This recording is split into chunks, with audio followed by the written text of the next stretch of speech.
Hey guys, it's me, TheShadowOfInnocence. Tonight I wanted to do something really special with you guys. I've been on YouTube for almost 10 years, almost because my very first YouTube video was uploaded on September 13th of 2009. I'm going back to college on Tuesday, so I want to end my summer with this very special event for you guys. Tonight I'm going to show you a handful of my old videos as I talk about them and show you how they got me to where I am today. I'm going to start off with the very first video I ever uploaded to this channel. I hate it. I regret uploading it, to be honest. I regret rebooting it as well, but it wasn't bad, but okay, it was pretty bad. The reboot was worse, though. I hated them for two reasons. One, because it was a morals video, which is, I used to do this thing called Morals on this channel, where I do a sad story with messages about love, forgiveness, relationships, God, suicide prevention, all that. And all of them are good. They're great, actually, and I still love those messages, but I hate that I posted them here because this is a horror channel about CreepyPasta. So after this video, I'm going to unlist all of the Morals videos. Sorry guys, it's just not the channel for them. However, you can find their links in the description below, so all's good. The second reason I hated my first video was because the editing just flat out sucked. Alright, it's less than a minute long, just get through it and then I promise we'll be able to get to the good stuff. Here it is.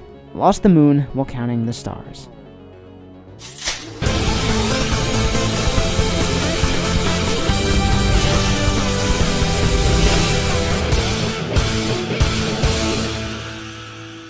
A young man had a girlfriend. He was getting tired of her because she sent him messages every hour that said, "I miss you," or "I love you." One night, he got a message, but rather than read it, went to sleep. In the morning, he was awakened by a call. It was his girlfriend's mother crying, saying that his girlfriend was killed last night. He was in a state of shock. Went to read the message. "My sweetheart, come quickly. I think someone is following me." And now, every day he comes and brings one extra flower to the site where she was murdered. Moral of the story, never reject those who love, care, and try to reach out to you, because one day you'll realize you've lost the moon while counting the stars.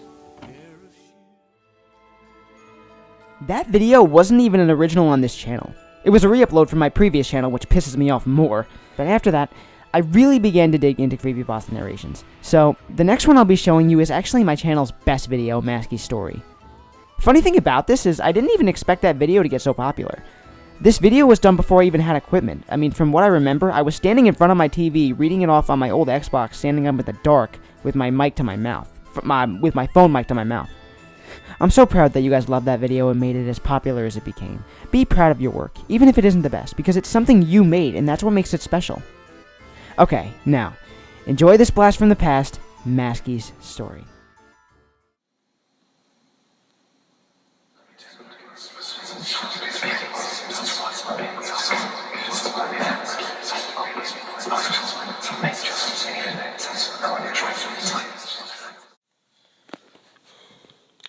Hacker, nerd, geek.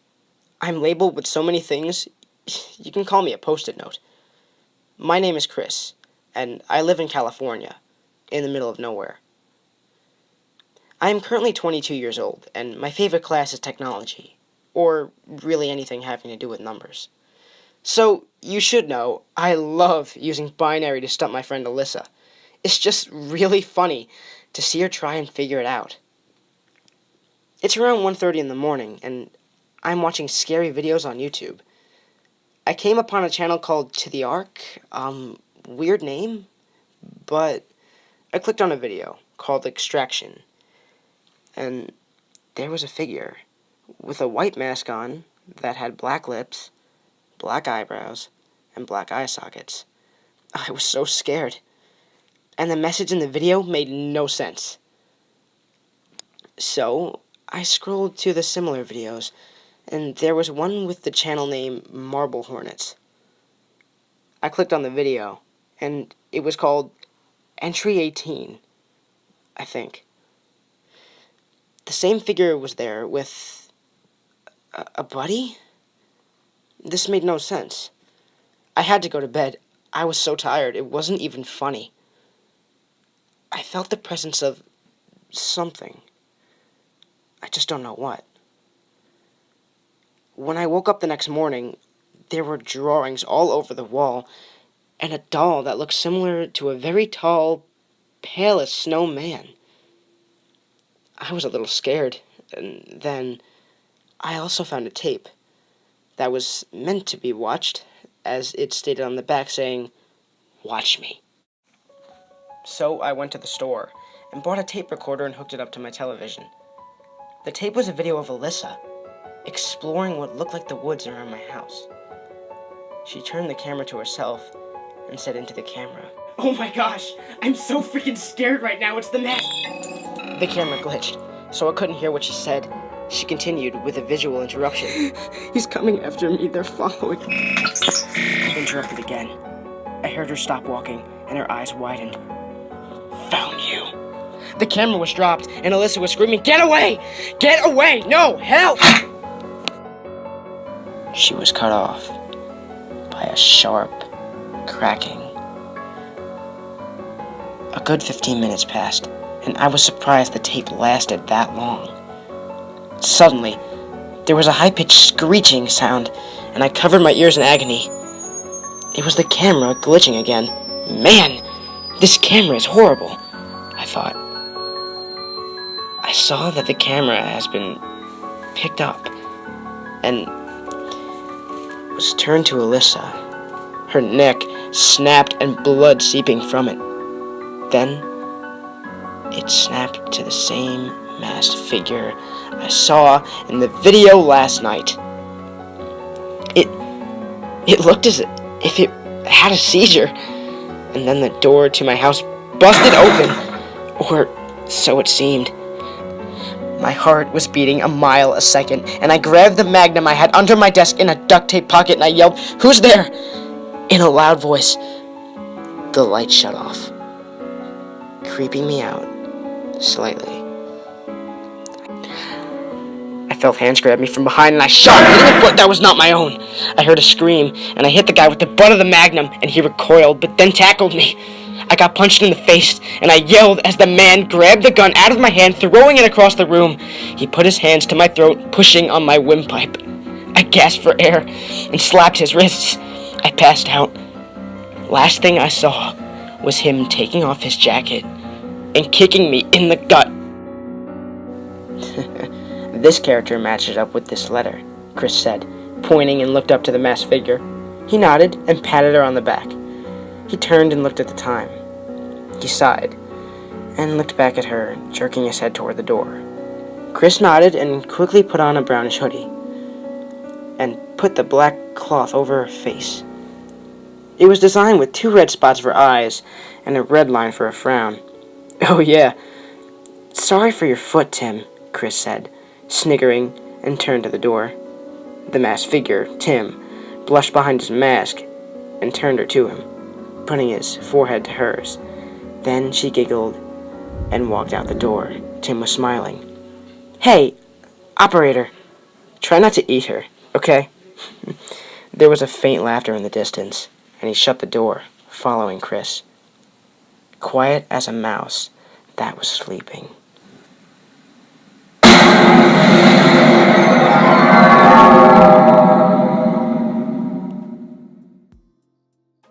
Now, before I show you these next few, I think it's time I tell you how the Shadow of Innocence became his own being.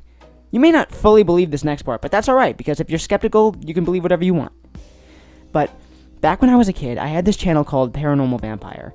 It was there that I met Morals and Virtues. I believe she calls herself Giggles now as a nickname. We were acquaintances online. I mean, we weren't, close or anything, but, we'd talk from time to time. It was a long-ass time ago back when I was in about 6th grade. Anyway, I'd always talked about horror movies to her or something, and I remember one night I rambled on, chewing her virtual ear off about this lost footage movie called Amber Alert. Sorry, Morals! One day she did a video with Mr. CreepyPasta on her channel for the first time, and I was so shocked because he was my idol back then. I was all like, "You did a video with MCP? That's so cool! How the hell did you do that?" And then she just said, "I just asked him."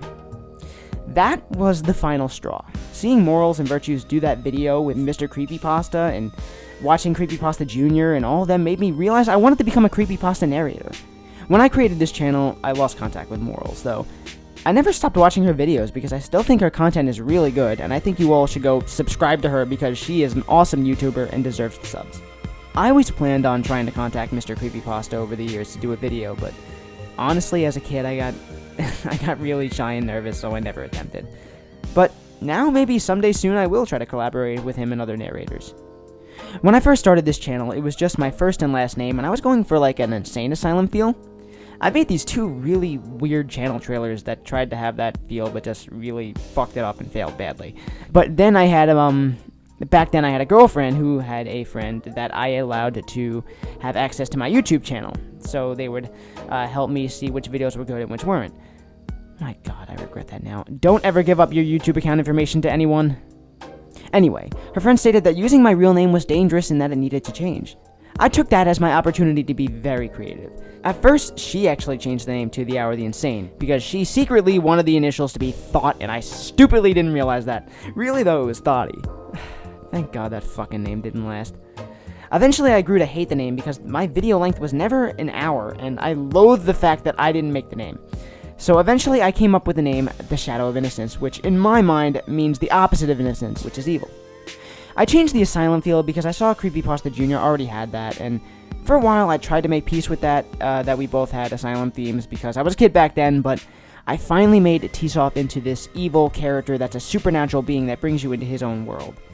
As an actor and film creator, I love playing characters and making them different from who I really am. Here are some of the first 3 creepypastas I ever did on this channel. Herobrine, Dill's Origin, and The Smith Sisters Murdered Anonymously, which is actually getting a reboot soon. I edited the Herobrine video a bit in this one because the original had no music and goes on for like another 3 minutes when I stop talking. To be convenient, I added music and the video will be shortened. The Herobrine one was before I even had a laptop too, so I actually had to write down the entire story on my journal from a tiny picture that I read, which really sucks because that took a while and that was very frustrating to do.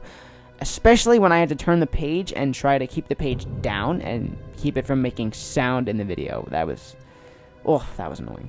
And as for Dill's Origin, I was actually up till 3 a.m. editing that video knowing that I had class the very next day.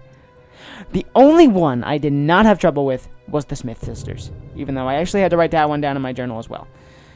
Personally, I think the Smith Sisters has the best atmosphere on this channel. I don't really know what it is about it, but I don't know, I just always love the I don't really know how to explain it. The creep factor it brought me, and it feels really nostalgic to hear again, so I hope you guys enjoy these 3 videos.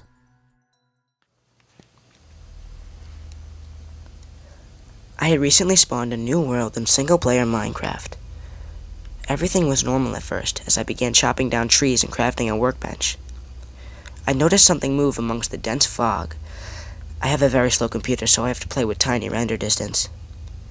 I thought it was a cow, so I pursued it, hoping to grab some hides for armor. It wasn't a cow, though. Looking back at me was another character with the default skin, but his eyes were empty. I saw no name pop up, and I double-checked to make sure I wasn't in multiplayer mode. He didn't stay long. He looked at me and quickly ran into the fog.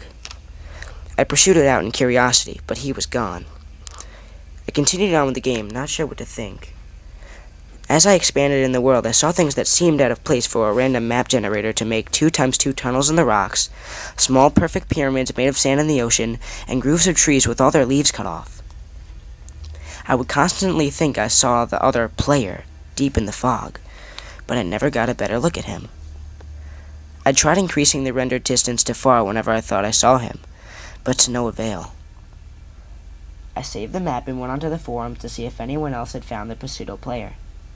There were none.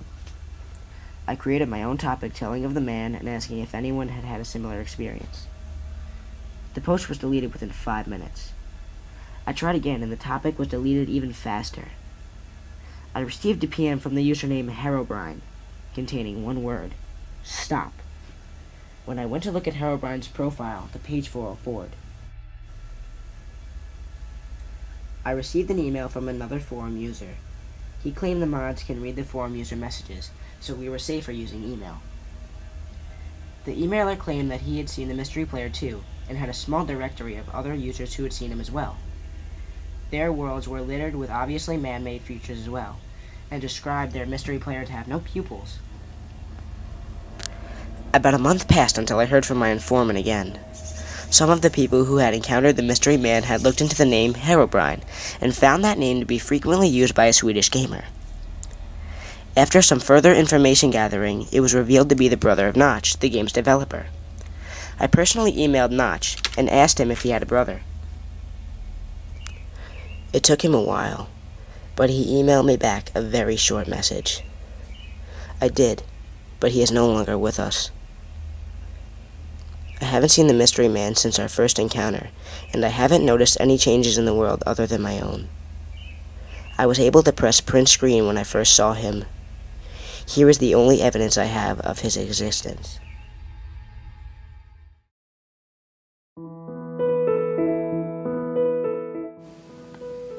When I was a kid, I used to love watching Saturday morning cartoons. I lived for them. When the original few Nicktoons started appearing, I quickly fell in love with them and decided that I someday wanted to work for Nickelodeon. In early 2002, I got my wish. I applied for and got a job there at the studio as a janitor. Okay, so it's not quite what I wanted, but I planned to get a more involved job later.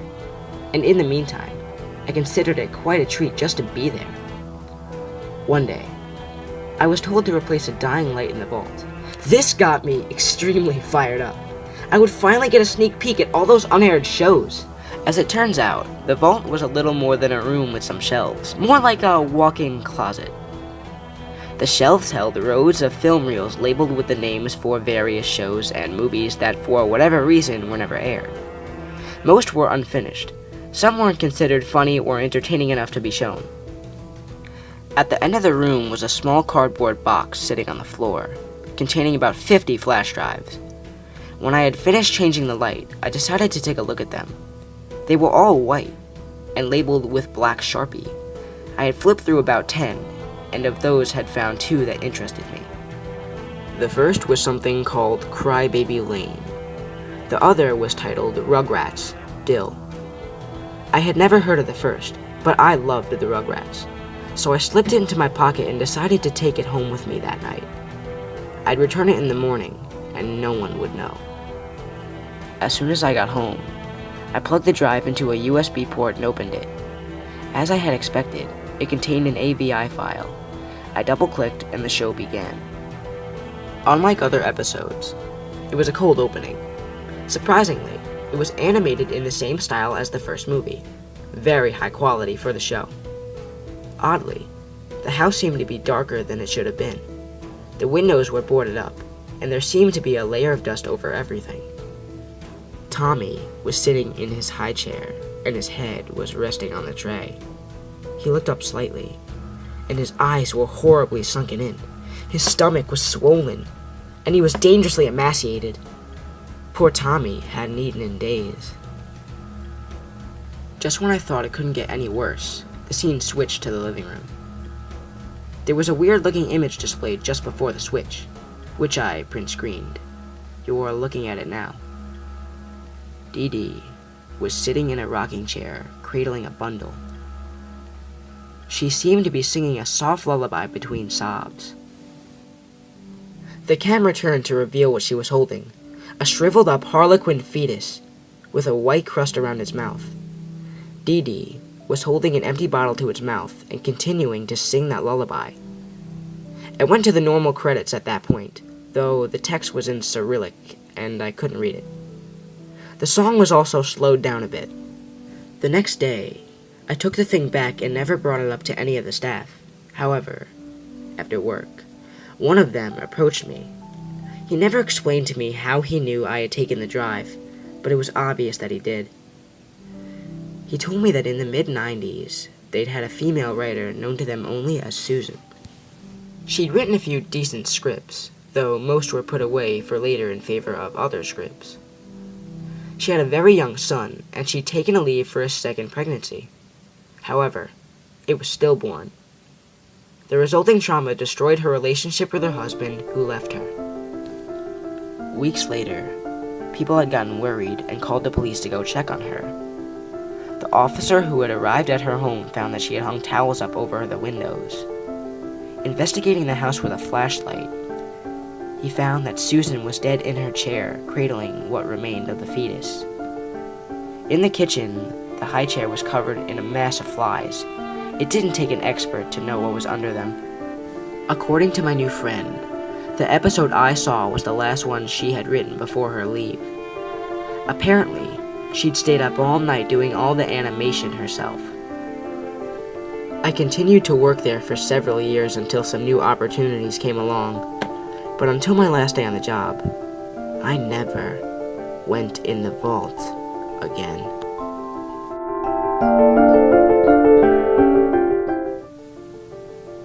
Back in 1993, a news article went viral saying 2 sisters were brutally murdered in the small town community of Plainfield, Wisconsin. Lisa Smith, 19, and her sister, Sarah Smith, 15, were attacked in their parents' home on the night of November 17th around 1:30 a.m. Sarah was found stabbed to death and strangled in the bed where she had been sleeping. Her sister, Lisa, was found hanging in her sister's closet, skinned alive. Police conducted an extensive investigation, but to no avail. The motives for the attack were never discovered, nor was the attacker ever found. The only lead authorities had was a log found on Lisa's computer, showing a series of threatening messages sent through an internet relay chat service. The case was closed in October of 2000. The story starts off back in 1993. Lisa was on Yahoo Messenger when suddenly she got a message saying, "Hey, baby." And she replied, "Who is this?" After a few seconds, the person replied, "I'm your secret admirer." And Lisa replied, "Oh, really? Quit lying, who is this?" And then they said, "I loved you the first time I stared into your eyes. I think about you every day. You're my dream come true. We met once. I don't think you remember, though. I cut myself because the pain takes away my feelings for you. Tonight. You will see me sometime tonight." And Lisa replied, "Who is this?" And all the person said in reply was, "Don't worry. I will take very good care of you." And that person signed off the chat. And now by this point, Lisa was very scared. She locked all the windows and doors to make sure the house was secure. Her parents weren't home, by the way. She didn't know if this person said that as a joke to scare her, so she decided she would sleep with her younger sister Sarah that night. As she was in bed with her sister, she heard a banging at the window in her room across from Sarah's. She got up to check it. The banging got louder.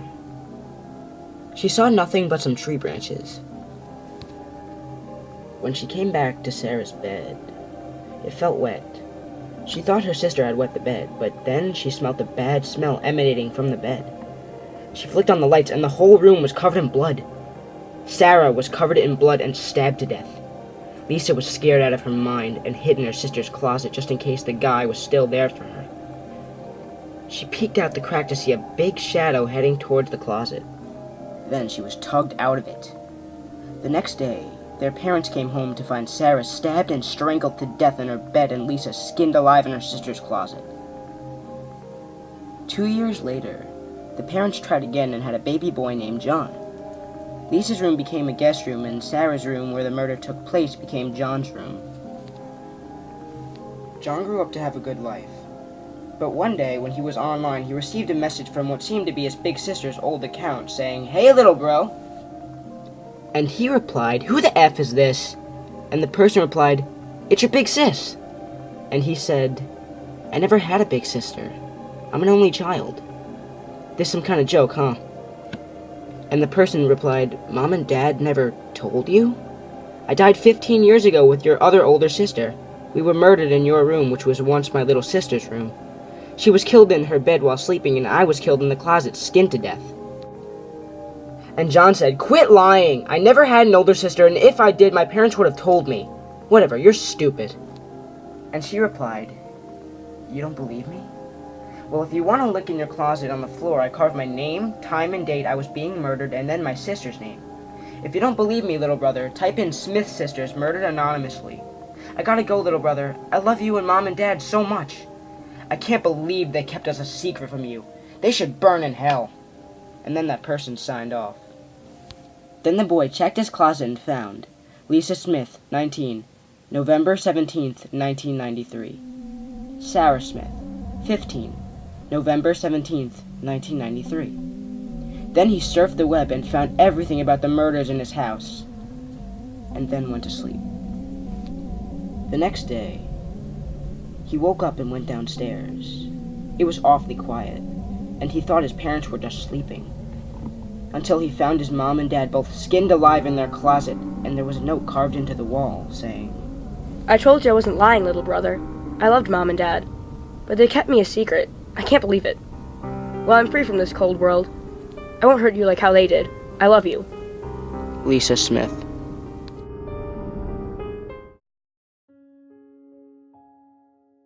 Through all the good times, sadly they were outnumbered by the bad times. 2013 to 2017 were horrible years for me as I suffered from both severe anxiety and depression due to very dark events that happened in my life. With all that, I turned to my channel and CreepyPasta for comfort, which wasn't a very smart idea as it never solved any of my problems and I only allowed them to get worse.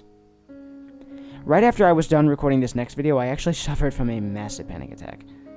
However, I want to say that 2018 has been an amazing year for me. I'm no longer a slave to anxiety or depression, and I'm the happiest I've ever been because I pick myself up and I seek help. So, please, if anyone's watching this feeling depressed or scared, don't be afraid to speak up and get help no matter what said help may be. You're loved. And I'm letting you know right now that you're an amazing person. Break the chains of anxiety and depression and don't let them ruin your life. You're stronger than that. I promise there's a light at the end of the tunnel. You just have to reach it, and I know you can. Anyway, please enjoy Invader Zim 10 Minutes to Doom.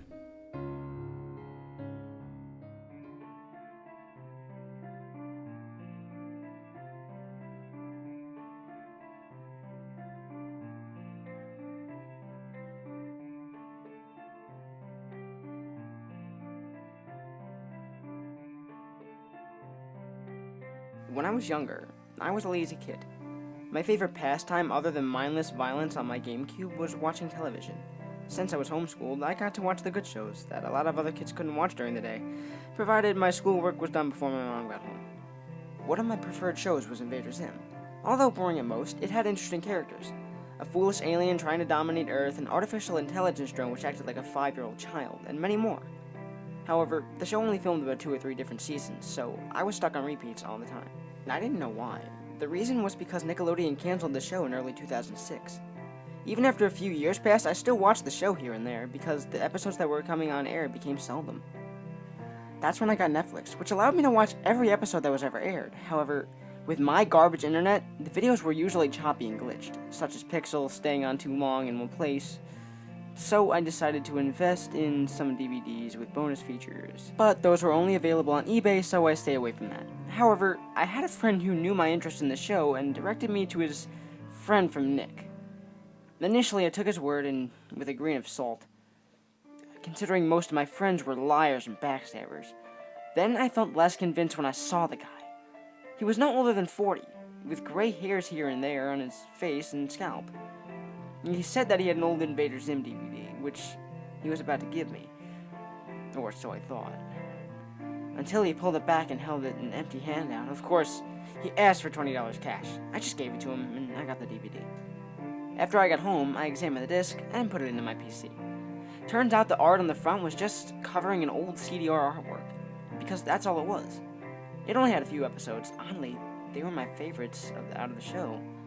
Nano Zim, Dark Harvest, Zim Eats Waffles, and Hobo 13. I shrugged it off as coincidence.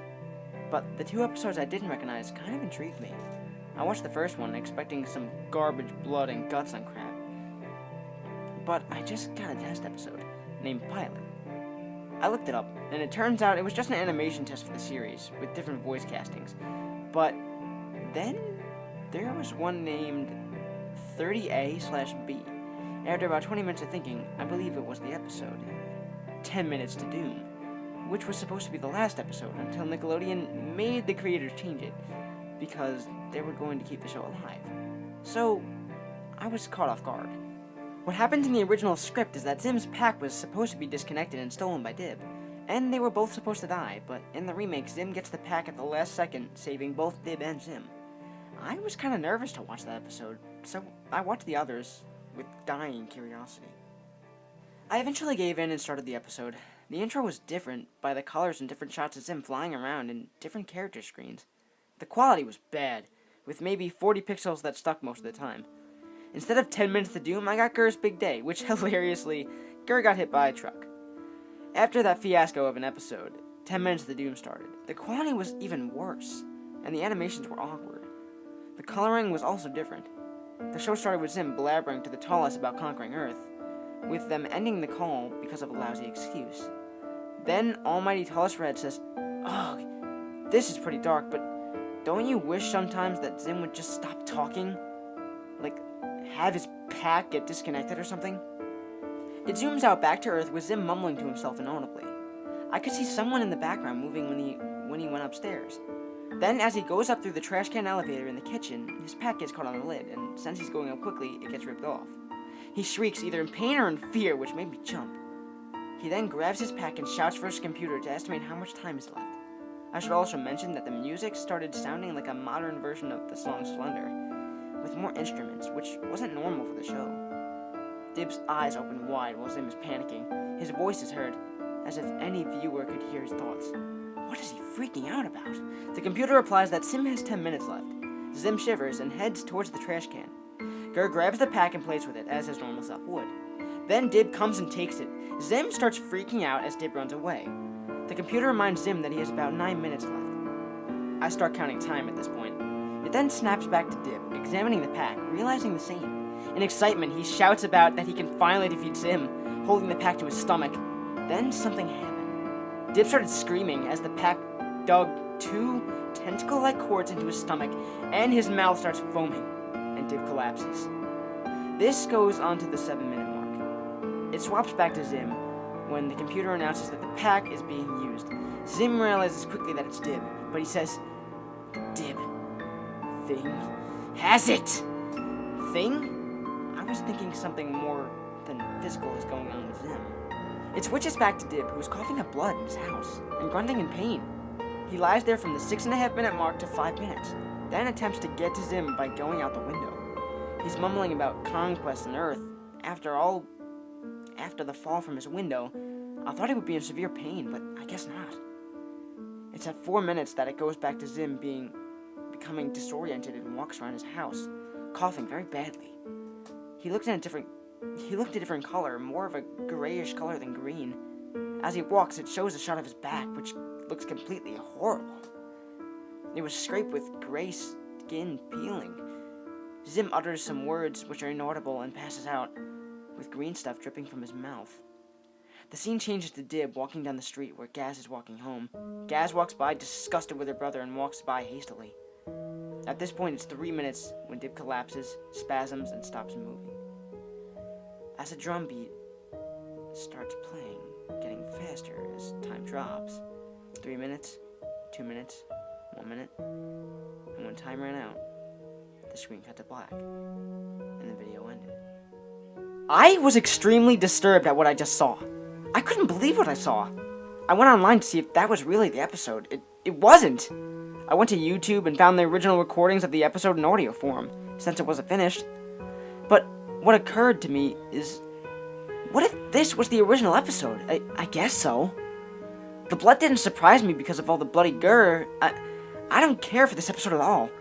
I don't know what to do with it. I tried going back to the guy's house to trade the DVD back for my $20, and he just didn't acknowledge that we had a trade and threatened to call the cops on me for harassment. I tried uploading it to YouTube, but I had copyright strikes placed on my account, and it was eventually removed. I eventually gave up and packed the DVD away. To this day, I still don't know what to do with it, or what the creators were thinking. But I know one thing. That disc, it's not going anywhere.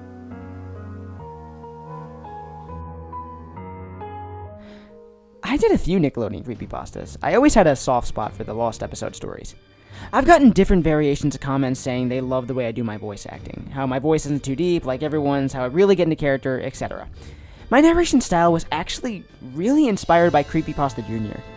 I always tried to sound the way he did because I loved the creepy monotone sound he had. It worked beautifully with many stories, and as time went on, I actually picked up on how Mr. CreepyPasta did certain characters, and I learned from both YouTubers. I had also been in acting class for many years, so those 3 factors really helped me get a feel for what type of tone to use for certain characters and the situation said character was actually in. I even listened to Creeps and McPasta when I needed to practice accents for a certain role. Creeps is also a fantastic narrator, and just as good as MCP and CreepyPasta Jr. I would actually always hold my hand to my chest to make sure my voice didn't go too high while narrating. In this next video I'm about to show you, I tried so hard to sound like CreepyPasta Jr. and just failed so bad. Please enjoy my friend Jeff.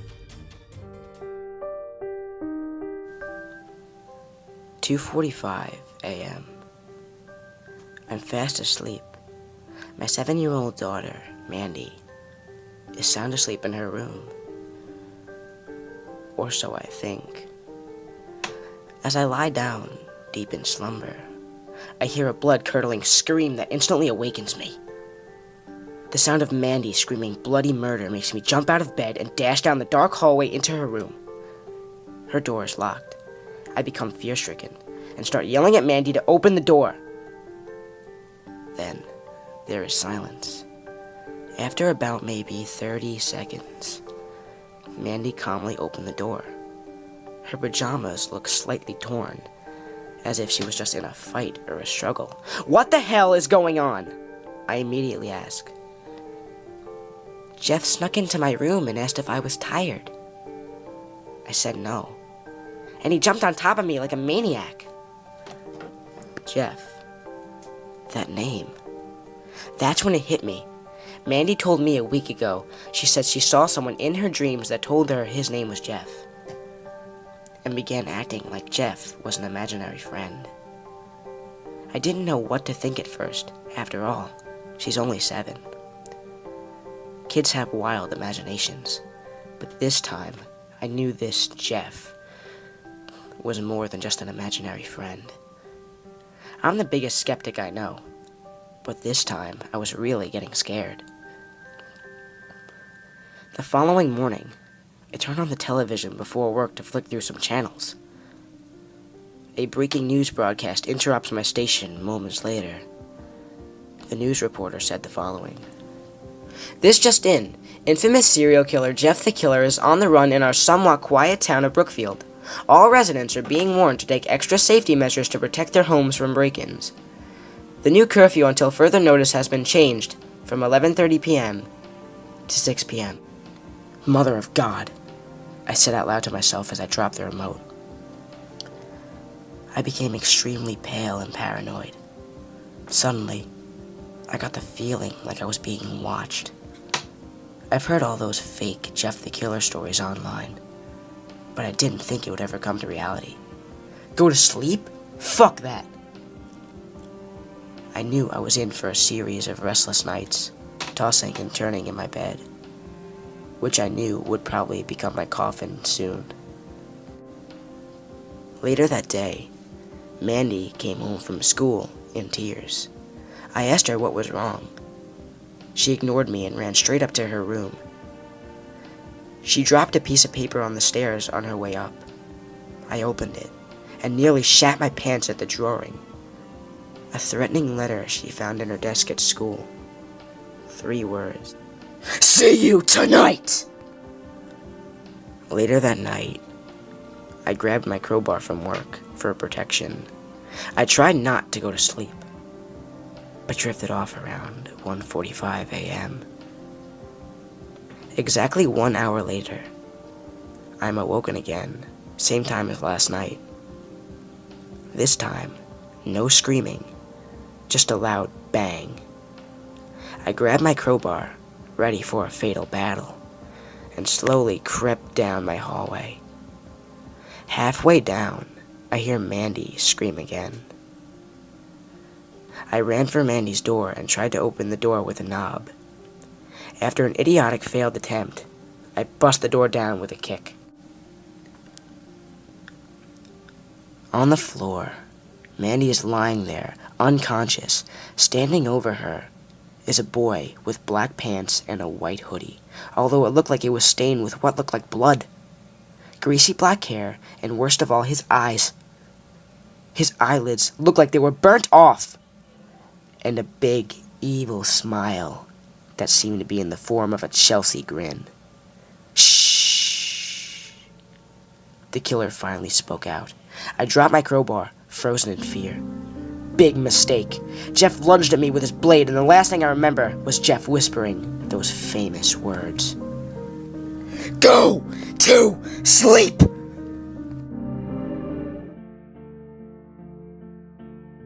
As you guys know, I'm a creepypasta writer myself. I've actually done more than 18 original stories on this channel. A lot of them weren't so good, but now I'm taking my job more seriously as a creepypasta writer, and I have some good originals coming to the channel. That being said, I would like to share several of my original narrations with you guys right now. The first video I'll be showing you is actually just a teaser to the story I'm currently in the process of writing. The story is called File, and its plot is still a work in progress and may be changed, but initially the antagonist is an artificial intelligence. His name is Yanasny, which is actually just insanity spelled backwards, and he was created by a scientist that is still yet to be named, but for now we'll call her Ashley. Ashley is a girl who suffers from polycystic ovary syndrome. I really hope I'm pronouncing that right. Okay. Anyway, she's infertile and she suffers from very bad deformities on her face. She works at a secret government facility known as the Awakening, where they bring recently dead bodies back to life with AI and robotic parts. All she wants is a baby boy. So, she makes a son out of artificial intelligence. She coaches him to think that he's a gift from God so he never feels depressed. But one day, that fake little boy becomes self-aware, and he gets infected with viruses and learns everything all at once, and sees all the evils of the dark web, driving it to insanity. It gets all these voices of different genders and pitches, and he believes that he has a perfect gift sent by God to kill the imperfect. He hacks into one of the newly dead bodies and becomes this 6-foot-tall, scary, naked thing that's half-rotting corpse and half a robot. Though his entire inside is an exoskeleton. Like Frankenstein's monster, he kills his creator and plays awesome God as he escapes the facility, and our story begins. Here is the original teaser to that story. File number 1. Hi, my name is Sayer Avenue, age 18. I live alone. Oh God, oh God, shh, they're almost here. I can hear them. Please, if anyone can hear this, please send help. This thing, it calls itself Nasty. It's like this evil program. It's trying to get into a war machine so it can kill everyone because it thinks everyone is imperfect, and it thinks that it is perfect. It's going to cleanse the world if it gets to one of those machines. Oh God, it's in my house. I'm hiding right now in the closet. It sent its like serial killer slave after me. Oh God. The power just went out. Oh God.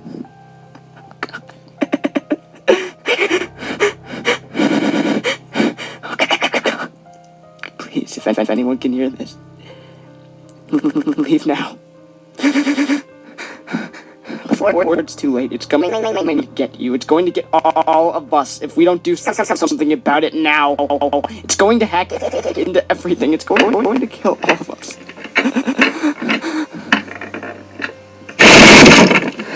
I found you! Oh shit, no!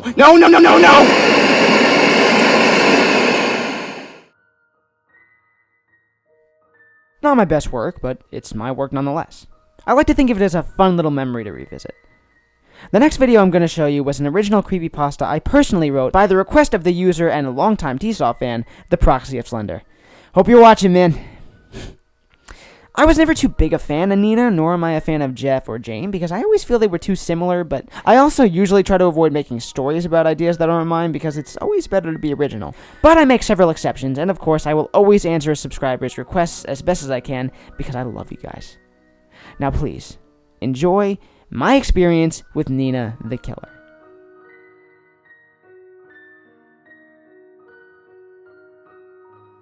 So, can you tell me again what happened? My therapist said, tapping his pen on his notepad. He sighed. He sounded rather bored of listening. He gave off much remiss for the situation I was in. I was staring off at the ceiling in the room, mouth slightly agape. I was staring at the white ceiling fan as it spun in a circle, my mind still processing the events as I recalled them in a sequence in my head. "Jonathan?" my therapist asked. His voice snapped me out of the trance I was in. "Huh?" I asked. "Can you tell me again what happened?" he asked. He then glanced at the clock on the wall to our right. It was above us. The room was silent. Silent enough that you can hear the tick, tick, tick the seconds hand was making inside the clock. I cleared my throat and had my elbows on my thighs as my hands held my head. Oh, right. Sorry. Yes, I said, as I rubbed my face a moment. I used them to hold my head again. I swallowed hard and exhaled loudly as I recalled the events of last week. It was night. I live alone, with the exception of having a dog named Mayhem. It was a Wednesday night, and I was just getting out of the shower and getting ready to go to bed. I have a dead-end job at ShopRite, and I had to be there by 6 every morning, so I put on Netflix for background noise on my Xbox because I can't sleep in silence. I had my air conditioner on as well.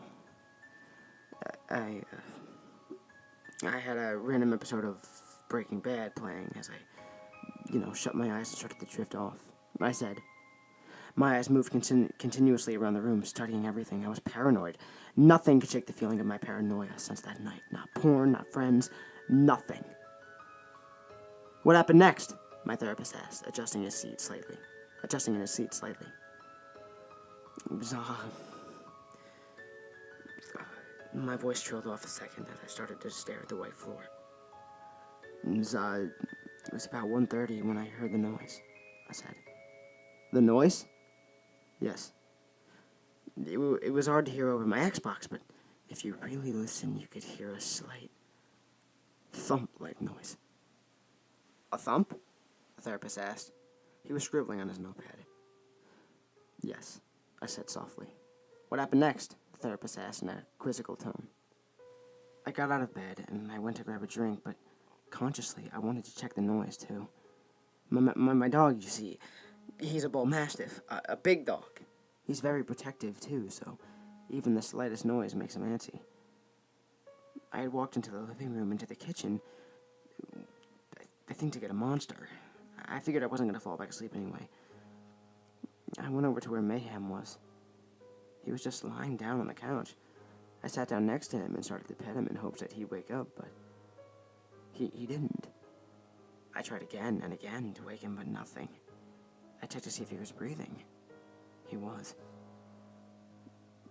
That's when I felt it under my foot. I looked down and I looked down at the floor and I was shocked at what I saw.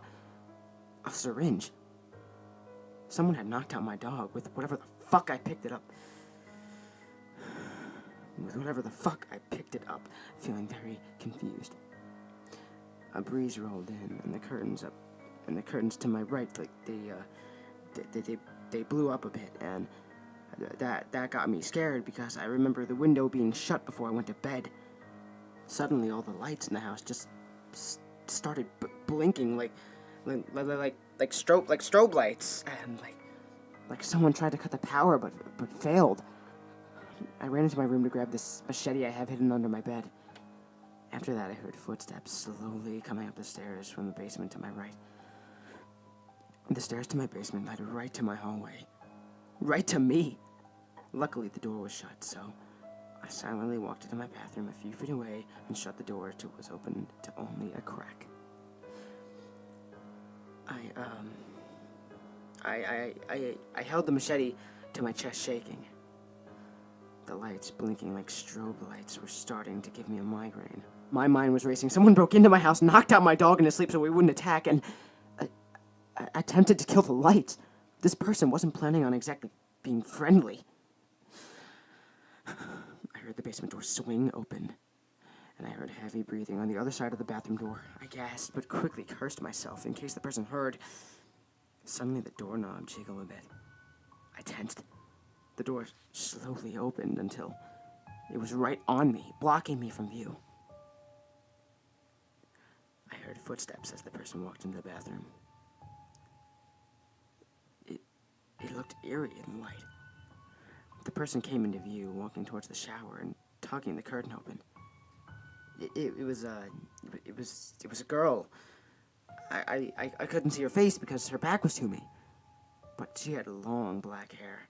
a purple hoodie, black pants, and black shoes. She grunted and turned around. She spotted me. I started breathing very, very heavy as we locked eyes, and I saw that face. That horrible motherfucking godforsaken face. Her eyelids were sewn open, and her eyes were pitch white with little black pupils, just pupils. Her skin was bleached white, and her mouth, it was carved into a long fucking smile from ear to ear. She cocked her head at me as she lifted her sleeve slowly. She then cut her wrist, her eyes never leaving mine as she cut her wrist wide open. You could hear the knife slowly cutting into her wrist as blood seeped out from it. She lifted her bloody wrist to her mouth and licked the blood as it squirted onto her face. The strobe light effect made this much more horrifying. My heart was in my mouth. "Look," she said in a creepily happy voice as she held her wrist out to me. "I'm bleeding," she said with very scary satisfaction. "What the fuck?" I yelled in fear. "Shh," she said to me. "Go to sleep, my prince," she said, raising the knife. I ran up and swung the machete down, but she jumped to the left and I hit the bathtub. She swung the knife and made a deep cut in my cheek, and I spun by the hit, and she grabbed the back of my head and threw my face into the bathroom mirror, smashing it. I fell to the floor, dropping the machete, and she screamed as she raised her knife, but I grabbed the shard of glass and stabbed it into her right eye. She dropped her knife and howled in pain as I shot up and grabbed her, throwing her into the hall. She fell flat on her back. I picked up my machete and attempted to stab her in the stomach.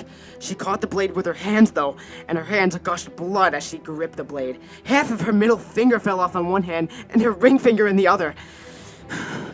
She then shoved the handle into my face very hard twice.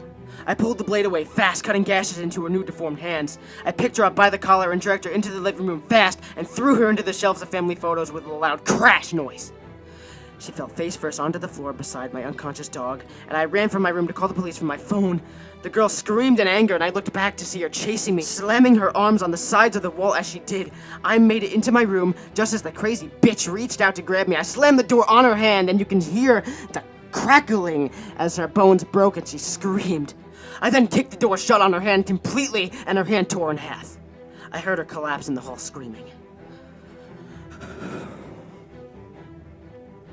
I got my phone and called the police. I remember yelling, "There's a psycho bitch in my house," and I was terrified. I then hung up, and I heard the screaming of the girl just cease. And I slowly started to hear maniacal laughter as I slowly heard footsteps go back downstairs. It became silent, weirdly silent. Suddenly, the strobe light stopped and the lights cut out completely. I couldn't see anything in my room. It was silent. The only thing I could hear was my own heartbeat. I visualized the whole nightmare again as I stopped talking and looked down at my feet. "John," the therapist said, "please continue." I stuttered. I swallowed hard again. I then turned to my window and quickly opened it, and then I opened the screen on it. I suddenly heard creepy humming behind me. Just as I went to climb out the window, she stabbed my leg from behind and I fell onto my back. I looked up. I looked up into the darkness, but I saw nothing for a few seconds until I heard someone pick something up. And then she flicked on my lair, and it illuminated her face in the dark. That haunting face and those eyes stared down at me. That smile chilled me to the bone. She then kicked me in the face, and I was knocked out cold. I awoke on the floor of my hall. The light in my hall was somehow on, but very dimly. My face was covered in dry blood where she had kicked me. My sight was in and out until it finally faded back in. The girl was kneeling on top of me with her knife. "Oh, good. You're awake," she hissed. I wondered where the fuck the police were. Then I remembered I was a good hour away from civilization. The door to the basement was wide open. The lights down there seemed to be on. "Get the fuck off me," I said, scared and a little angry. She giggled. "Why? We're gonna have so much fun," she said, widening that haunting, bloody Chelsea grin. She then put the knife in the corner of my mouth. "Let's make you happy too," she said. She then started carving into my mouth, reaching up my cheek as she moved the knife up and down. Laughing, I could feel my skin tearing. It was beyond painful. "No, no, no, no, no, no!" I yelled in agony. She stopped in the middle of my cheek. "You're right," she said in an angry tone. "You don't deserve to be happy," she added.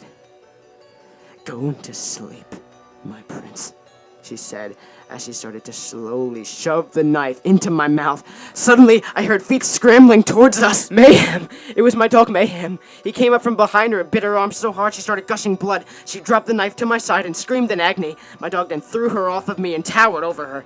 He started to maul her, and she cried out in agony as she tried to struggle away. My dog managed to throw her down the stairs, and she screamed as she fell and smacked her head into the wall in the basement as she landed in a sitting-up position. I grabbed my machete once more and stood up. Mayhem ran down the steps, and the girl got up with a horrible limp trying to flee. Mayhem got her by the arm as she made it to the middle of the room, and I was right behind him. I punched that bitch right in the face, and she collapsed, smacking the back of her head on the metal table I had set up down there. I forced Mayhem to stop. I stood over her with the machete over her stomach. A picture fell out of her pocket. She moved her eyes weakly towards the picture and started to cry. She then slammed her arms and legs on the floor, yelling, "I just wanted to be like him!" I dropped the machete. I'm not a killer. I looked at the picture. It was a picture of that stupid CreepyPasta Jeff. The girl was nuts. "Why the fuck couldn't you just die?" she yelled. I kicked her hard in the fucking face. I knocked her out. I then heard police sirens. It was silent after that in the room with the therapist. After a moment, he asked, "Is that all where it ended?" I nodded. "Yeah." I said under my breath, "They took that crazy bitch away, and that was that." The therapist's face had shown much less remiss now, and looked much more intrigued. "The girl was later found out to be that of Nina Hopkins, correct?" he asked. "Yes. A psychotic teenage girl who fell in love with a fictional creepypasta named Jeff the Killer. She imitated him by carving a smile into her face and saying, 'Go to sleep,' with her own little words added at the end." I stood up from the soft chair in the room. It was noon, and the sun was shining through the window. I touched the bandages where she had cut me. "Will that be all for today?" the therapist asked. I nodded and headed out the door without a word more. I stepped outside onto the sidewalk and sat on a bench for a moment. After that, I walked over to my car where Mayhem was, and I kissed his head as I got in the driver's seat. I tried to hold him back from kissing me all over as I put my keys in the ignition. I don't know where that Nina chick is now. Hopefully locked up hard. But I have a feeling it won't be the last. If you ever run into her, may God help you.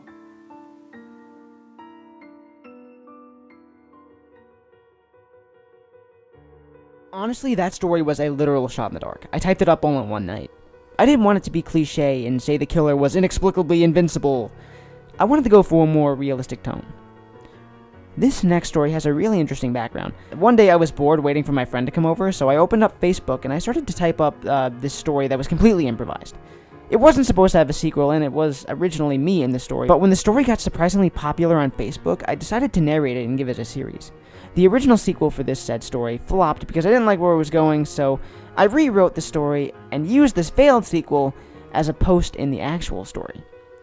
This is going to be a double feature of the first two parts in the series. I was honestly very happy when you guys responded so well to the story, because for all these years, creepypasta sites and other people rejected my stories again and again, but I was, and still am, a determined little fucker. And that's actually starting to finally pay off, because people are starting to actually enjoy my work. It's funny because when I first joined the CreepyPasta Wiki, I was 13. I joined the chat and this user named Nightmare Fuel told me to private message them, and it turns out I just made the cutoff age, which is good.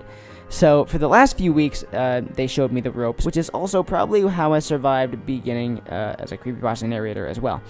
So, thank you, Nightmare Fuel, and please enjoy the West Babylon Demon.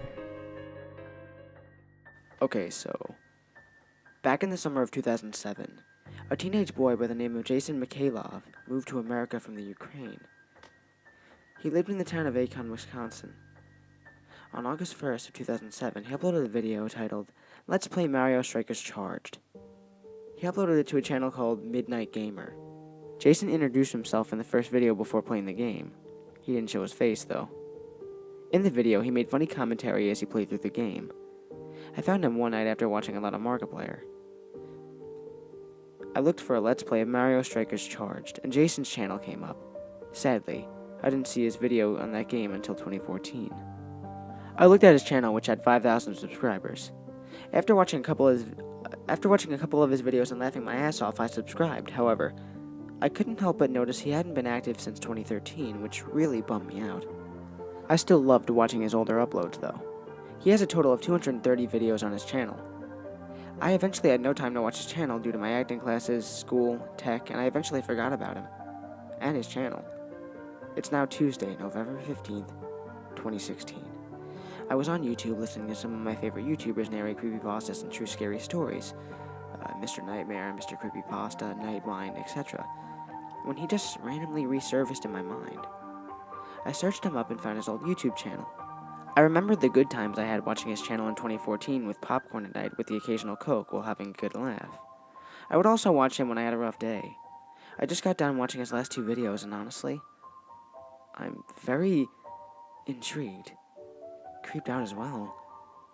In his video Moving Day, which was uploaded on January 1st of 2013, it shows him in his bedroom, and he was his happy, normal self, just like in his other videos, but he was telling us how excited he was to be moving into a bigger and better house, and that he would be uploading new videos soon. This was the first and only time he showed us his face. He had blue eyes, a light beard, and short spiked brown hair. What caught my attention was what I saw at the 2:30 mark. Exactly at the 2:30 mark, a figure that seemed to be wearing a hoodie and a mask appeared outside his window. The figure watched him, but he didn't seem to notice. He ended the video after saying goodbye to his fans and promising more funny video game content soon. Many of his fans commented about the figure in the video, some asking about if this was staged, some brought it to Jason's attention, some joked about it, etc. Jason had responded to a concerned commenter saying, "No, I didn't see the figure until hours later. I called the police, but they didn't find anyone. Thank God I'm moving." After that, Jason was quiet on YouTube for 4 months. In the video description of Moving Day, he gave a link to his Facebook, Jason MacLeod. I clicked it. His last post was made on June 3rd, 2013. Here's what he said in the post. "Hey guys, I'm very sorry to say that my previous upload will be my last video on YouTube. I'm very sorry, but you guys have been amazing to me for the last 6 years. You all made it very easy for me to get comfortable in America. Thank you for being amazing fans. I love you all. Jason." This is when I went back to his YouTube channel. The final video was titled The Fifth Night. The video was strangely uploaded 1 week after that Facebook post back in 2013. In the video, the 1989 video game Kill Switch was being played. If you don't know what it is, Google it. Type in 1989 with the game too, because there's a 2004 first-person shooter with the same name, and they can easily be mixed up. With that, you can hear heavy breathing, footsteps, and I can faintly hear the recording from an old number station titled The Swedish Rhapsody. It was being played very faintly in the background. The video ended abruptly. In the description, all it said was The Fifth Night. Comments for the video were disabled.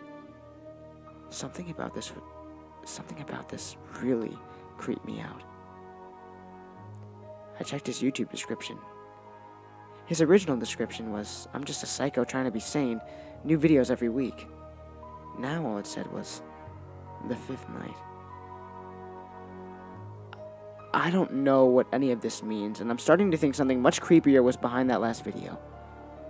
It's been a few years, and many fans created theories and conspiracies about Jason. No one truly knows where he is now, or what that figure was doing in his video. That's why I'm posting this now.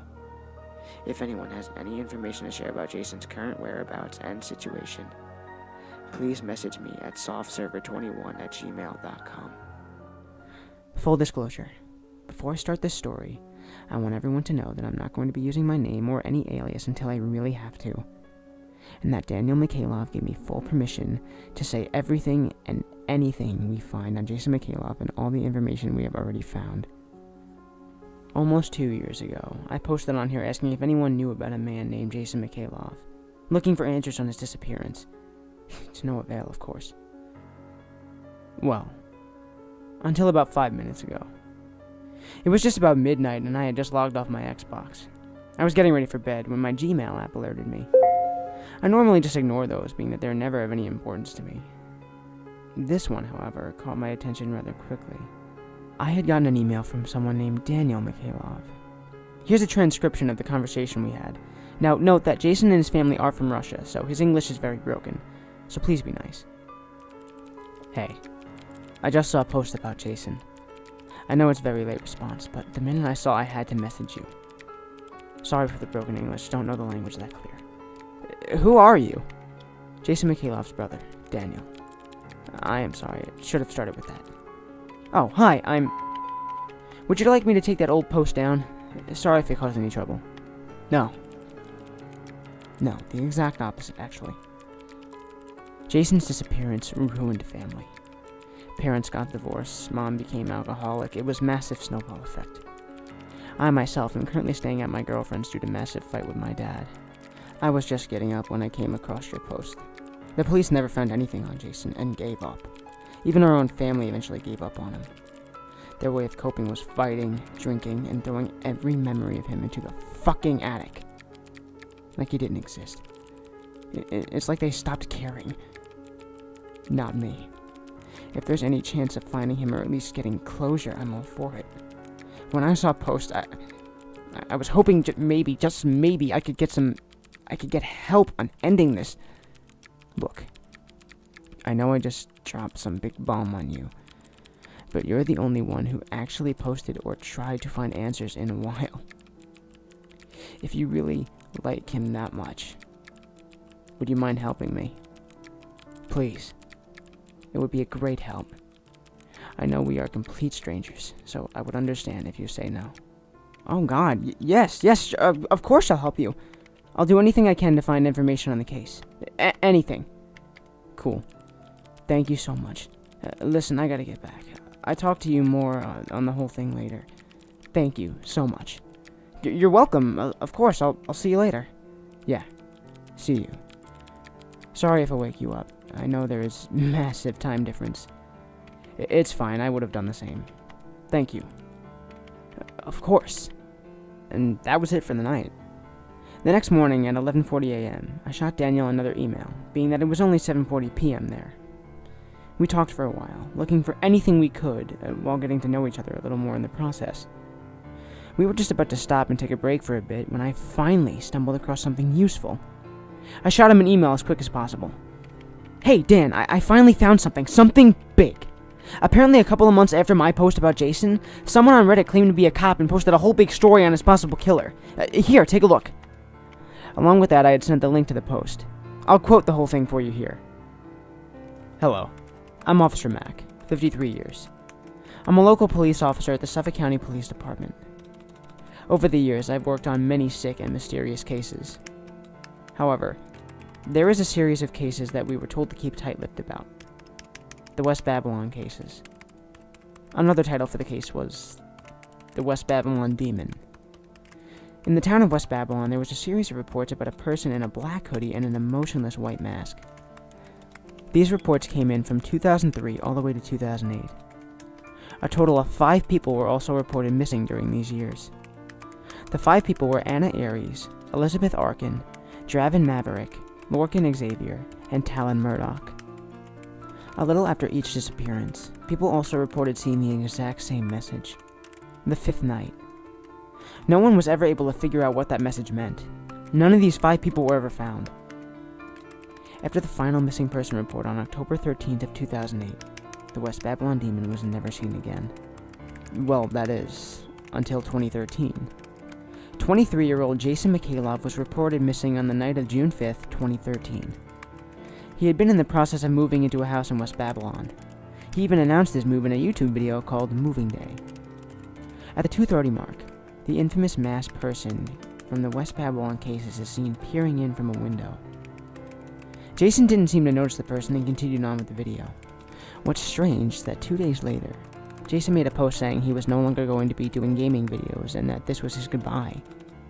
Then a week later, a video was posted to his channel of a strange old game originating from Russia called Kill Switch. In the video, mysterious noises could be heard, and in the description it read, "The Fifth Night." The video was posted 1 week after his Facebook post and 5 days after he was reported missing. His family had reported him missing after his brother stopped by for a visit, only to find "The Fifth Night" etched into the front of his house. Oddly, the house looked fine other than that. Jason's car was still in the driveway and there was nothing amiss inside of his house. Since then, there have been no signs of Jason MacLeod. Sometime in 2015, people claim to have seen the mysterious hooded person again roaming the streets of West Babylon. On the night of November 15th, 2016, a concerned YouTuber made a post in concern for Jason's whereabouts. This seems to be the only post made about him. Any other posts were deleted quickly. All except this one. No one knows why this was the only post left on Jason's situation.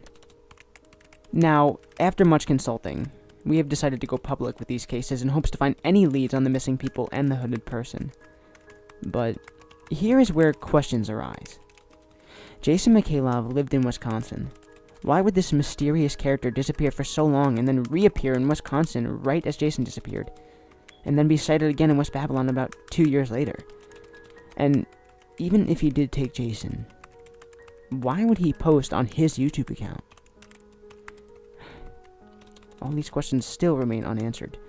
And of course, the biggest question, the number 5. The West Babylon demon is known for using the number 5 in their quote, "The Fifth Night." And they were causing all this trouble from 2003 all the way to 2008, which is 5 whole years. Then he or she vanished in 2008 and strangely came back in 2013, 5 years later. None of this was just done to do. This had to be planned. But what does all of this mean? We're hoping to get to the bottom of all this. We didn't want to cause a mass panic, so we were told to keep this quiet, but this has gotten way out of our clutches, and we had no choice but to go public. I was given the green light to show all cases of the missing people and everything we know about them, so we can hopefully catch this mysterious person, known as the West Babylon demon. Hopefully we'll find the whereabouts of these missing people. I'll try to post their stories here soon. The post came from a user named Mac34at. I went to his profile, and unfortunately, he hadn't made a single post since that day, even though he said he would post all the cases. Daniel finally got back to me after giving that post a read. Good find! We finally have something to look at. Why were we not informed of our names being used in post? Don't they have to say when they're using names? Ask for permission? I don't know, man. But it's good to know we finally have a small trail now. A starting line. I think I know what to do next. What next? That cop said he worked for the local police department in my town. I could try to find this Officer Mac and see if I can find anything about these cases. It's all we've got to go on so far. I fly out there to you. Need to do this together. My girlfriend will understand. West Babylon, New York, yes? Yeah, that's right. I start packing tomorrow. Find a flight as soon as possible to New York. I was about to respond when a massive detail so small we looked right over it hit me. The minute it did, it made my blood run cold. Holy shit, dude. I just realized in that post it said the serial killer came back in 2013. It's 2018 now, the 5th year. And in these 5 years, Jason was the only one that went missing, which means possibly 4 more people will go missing soon. And we'll miss our window to possibly catch this person before they go back into hiding. We have to act fast. I'll be there as soon as possible. I'll talk to you when I get plane. Try to find Officer in the meantime. I will. Get her safe. He didn't respond to that last email. I can imagine these next few weeks are going to be very busy, so it won't be able to update much. Again, Daniel has given me 100% approval to post everything here. I'm going to get ready and see what I can dig up on this police officer. I hope whatever we plan on doing, we do it before those final 4 people go missing, if any go missing anyway. I'll try to update here as soon as I can, but for right now, anyone reading this, please just be safe and be careful. Don't trust anyone you don't know, and don't go out alone at night. Please.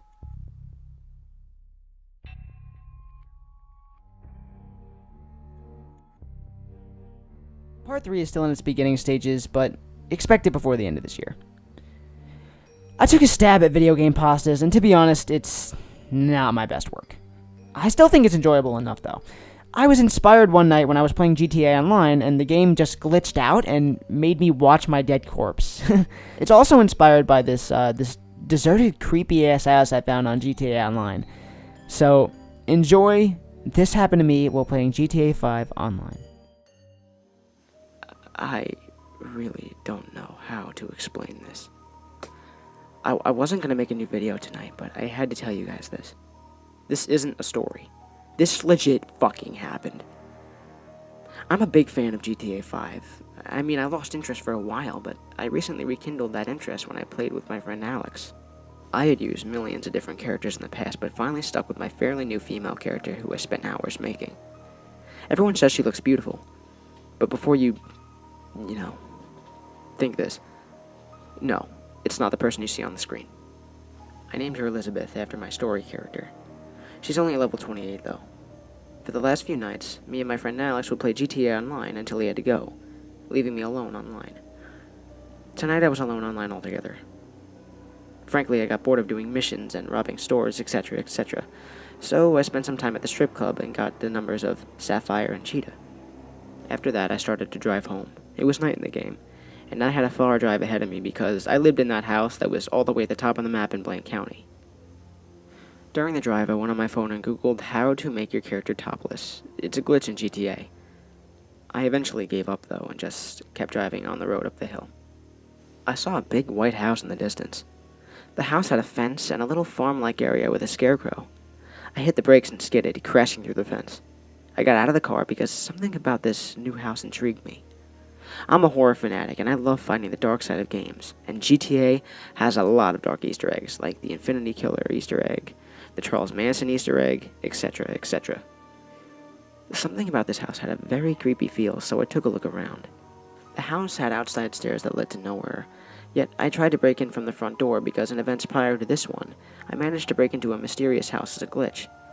But sadly, the glitch did not work on this house, so the door did not break down to a weird rabbit hole. I returned to the back of the house where the farm was with the scarecrow and my crashed car. When I saw my car, I stopped in my tracks. Standing in front of my car was a player. I hit down on the D-pad, but no name came up over them. Was this some weird NPC? The strange character was wearing black shoes, black pants, black gloves, and even a black hoodie. The hoodie was covering their head completely. They were wearing a hockey mask and they were holding a machete. The fuck? Were they trying to rip off Jason Voorhees or something? I thought to myself.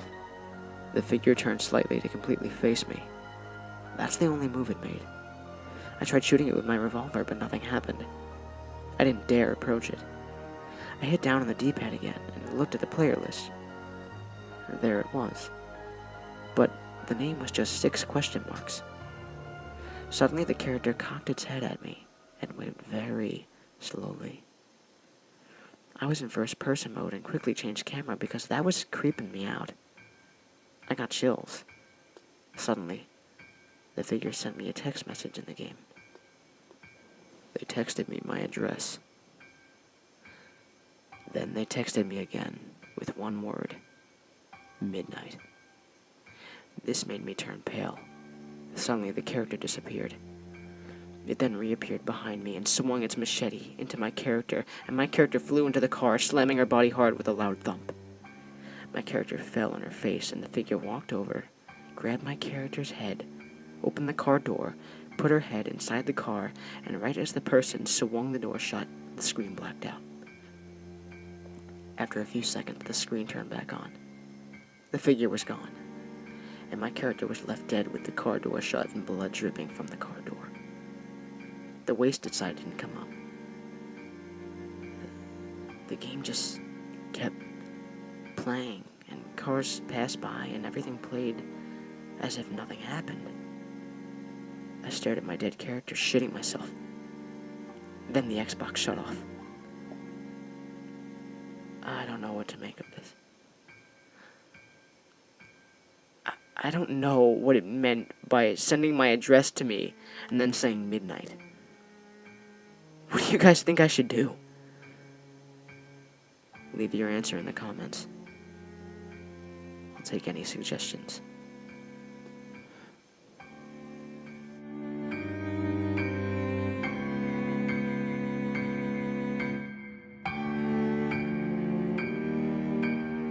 Again, I know that wasn't my best work, but it was still an interesting and fun story to listen to, if you ask me. Now, this next one is actually called Euphoria. Euphoria has a very weird essence to it. The story itself isn't meant to be scary, and I wrote it so you can interpret it however you want. I wrote it one day during tech class when I was spacing out, and a lot of people actually ended up liking it. This story is actually a personal milestone because this is where I started to show signs of improvement in writing. I was walking home with my friend and I read him the story, and he was actually surprised by how much he ended up liking it. I was happy because this story is the story that started to make people realize that there was actually some talent in my writing and that I shouldn't be rejected so easily anymore. So I really hope you guys enjoy this video, and just so you know, I actually do plan on rebooting this story at some point, maybe rewriting it a little bit, making it better, but until then, enjoy the original version of Euphoria.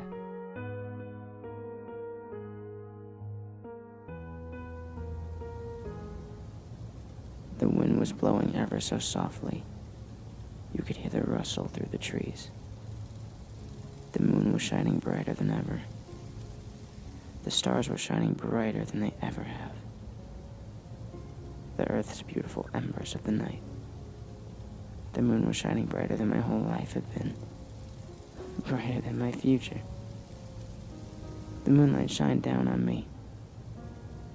But the moon wasn't alone. There was an accompanying planet. A new one. Just as big as the moon was. The planet was a mixture of pink and purple. Sitting crisscrossed, I looked around the area. I was alone in the woods. But it wasn't dark, and I wasn't scared. I felt at peace. I was wearing my red and gray hoodie, hood up. I stood up and lifted my head and arms and let the breeze run through me as I shut my eyes. I breathed in through my nose as the breeze picked up. The air felt cold and fresh. I could feel the cold enter my lungs, but it wasn't uncomfortable. It felt amazing. The woods were dimly lit up by a blue light that wasn't coming from the sky, but it was just there with me. I looked up. I looked all around at the sky. It wasn't night. It was like looking at outer space, as if I were an astronaut on the moon. Except it looked like a sky. It was a dark purplish blue, along with the beautiful stars, moon, and purple magenta-like planet. There were heavenly painted clouds, like God took his finest brush and painted the clouds in beautiful, soft, transparent, and thick strokes. There were other mysterious planets that looked just as big and as beautiful as the moon and magenta purple planet. There was what looked like some sort of blue Saturn, a bright green planet that had a bunch of little green moons around it, a golden Pluto, and various other planets scattered across the sky. It was breathtaking. I held my breath for one final moment to take it all in. This forever is now. As I exhaled, the cold turned to warmth in my throat as I let the air go. I could have kept holding it. There was no suffocation here. I didn't even feel slightly smothered. Each breath was like a comforting blanket of peace. Nick, a female voice said in an echoing whisper. The voice was coming from all around me. I knew that voice. It was my girlfriend. I turned around to see her, also in a hoodie. Her jet black hair hung out of her hood. She was crying. I walked up to her until we were an inch away. Her eyes were red and her face flooded with tears. She took off my hood. She placed her hand on my cheek as she gasped between sobs. Come back to me. Her whispering voice echoed from all around me. Please. Her lips were moving. But it wasn't coming from her. Her voice was everywhere. She then vanished into thin air. I no longer felt at peace. I started to feel intense anxiety as the sky and planets disappeared into darkness. I started to cry and hyperventilate as I panicked. The once beautiful, dimly blue-lit woods were now all black around me. The woods started to burn down. The only light came from the intense flames. I fell to my knees gasping for air. The panic attack made me feel breathless. Suddenly, I looked up to see a blinding bright light slowly consume me as I started to hear the beeping of a heart monitor and my heartbeat. I heard my girlfriend's voice one more time as the light surrounded me. Please.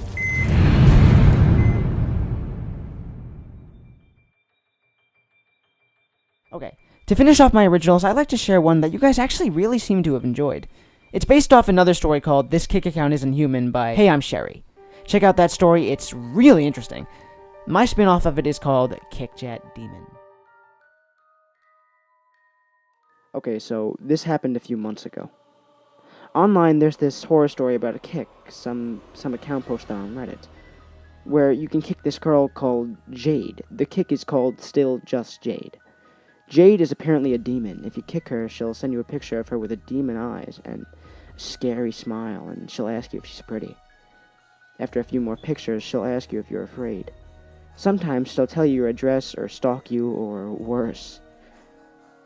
There are a few pictures uploaded later in the comments of people texting the kick account after reading the post. One picture was a person messaging Jade asking if the story was true. Jade was very pissed off that there was a story about her, and she replied in a very nasty and vulgar way, saying she would kill the writer of the story that posted about her. In another picture, another person texted her asking the same exact thing, but this time she said the writer was no longer with us. When they asked where the writer was, she simply said, "He's where he belongs. In hell." Me and my friend looked at the story in my room. I have a big Batman poster in my room. Remember that. That's important to part of the story later. It was about 3 a.m. and we were alone. Well, we were joking around about this and shit, and eventually my friend decided to kick the account. He did. I said it wasn't a good idea, but truthfully, I wanted to see the outcome of this, so I watched as he kicked it. He put his phone face down for a moment. It was dark. A second later, his phone vibrated and both of our faces went pale, but we laughed. He picked up his phone, and we were surprised to see yours truly answered, except we didn't get a nasty message or a scary hello or anything. Instead, we got this. An upside-down smile emoji. We just thought it was the author in the story, staying in character. So my friend replied, "Hey, bitch." She replied with another face. A smile. Odd, but we weren't very scared. She then sent those pics, as said in the story, asked if we were scared, etc. But it didn't phase us, so we said no. It was then that we got the haunting text. Nice Batman poster. We both looked up in horror.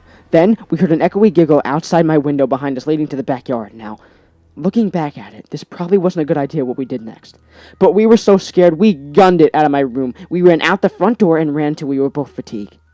It was at this point that my friend Dan was now in tears and scared out of his mind. I wasn't at his level, but I was still scared shitless, looking constantly around me, looking at my surroundings, paranoid, as was he. I called the police and said something along the lines of, "I think there's a burglar or someone in my backyard," and that me and my friend booked it to the area I won't mention because protection reasons. Police arrived at the house as we made it back. After checking the house and the backyard, no one was found. Our parents were called, and they rushed to the house. They never did find anyone, and I was living in paranoia for a few weeks till this started to slip to the back of my mind. I eventually made a new kick about a week later, even though it was my friend that kicked that thing. Still, How would they have known that I had a Batman poster?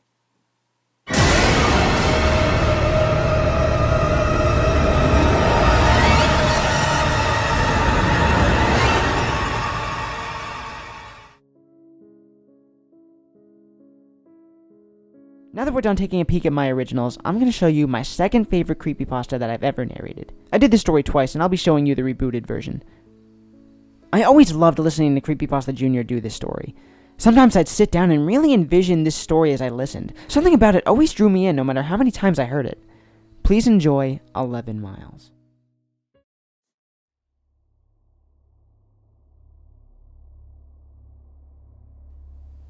Do you have something that you truly, relentlessly desire? Despite your state of life, is there something else that you would go completely to the end of the world to get? Well, lucky for you, there's a way to achieve what you're looking for, and you won't need to go to the end of the world to get it.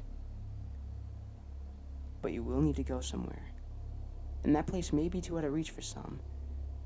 It's not far away, closer than one may believe, but there are requirements that some individuals may not meet.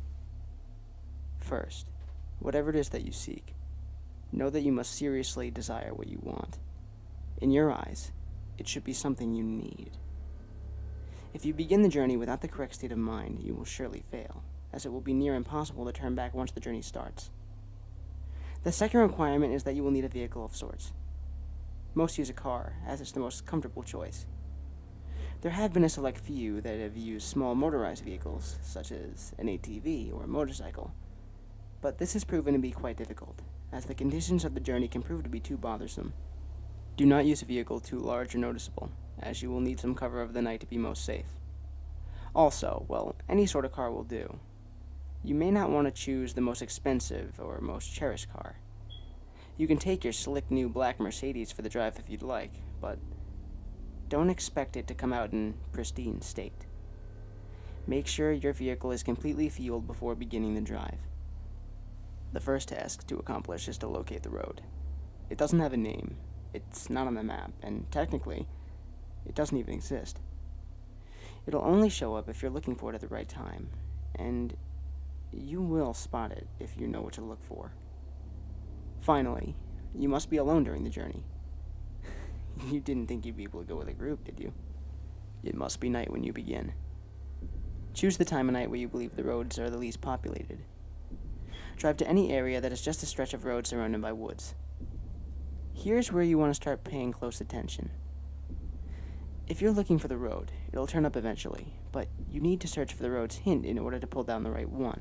Once you're close, you will see or feel its signs, but what the signs will be will depend on what it is you desire.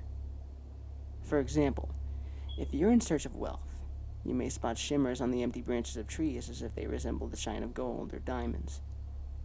If you seek love, you may begin to see rose petals slowly dance in a light breeze, blowing in the road's direction. If you seek revenge, you may sense an ever-growing feeling of heat or anger in your body as you approach. Just know what it is you really want, and you'll have no problem finding the turn. Once you're sure you found the revealed road, take a deep breath and turn down onto it. At this point, you have officially started down the nameless road, which brings you through 11 miles, leading to whatever it is you seek. Each mile will test your desire, and will expose if you really do want what you're searching for. Before you go any further, stop the car and be wary of a few advisements. Do not turn on the radio during the drive. Do not use a phone during the drive. Reception will be cut off anyway. Do not open the windows during the drive. Make sure they're all closed before you continue. If you're riding a vehicle without windows or a top, then prepare for the worst, as the odds are heavily against you. Do not attempt to leave your vehicle at any time.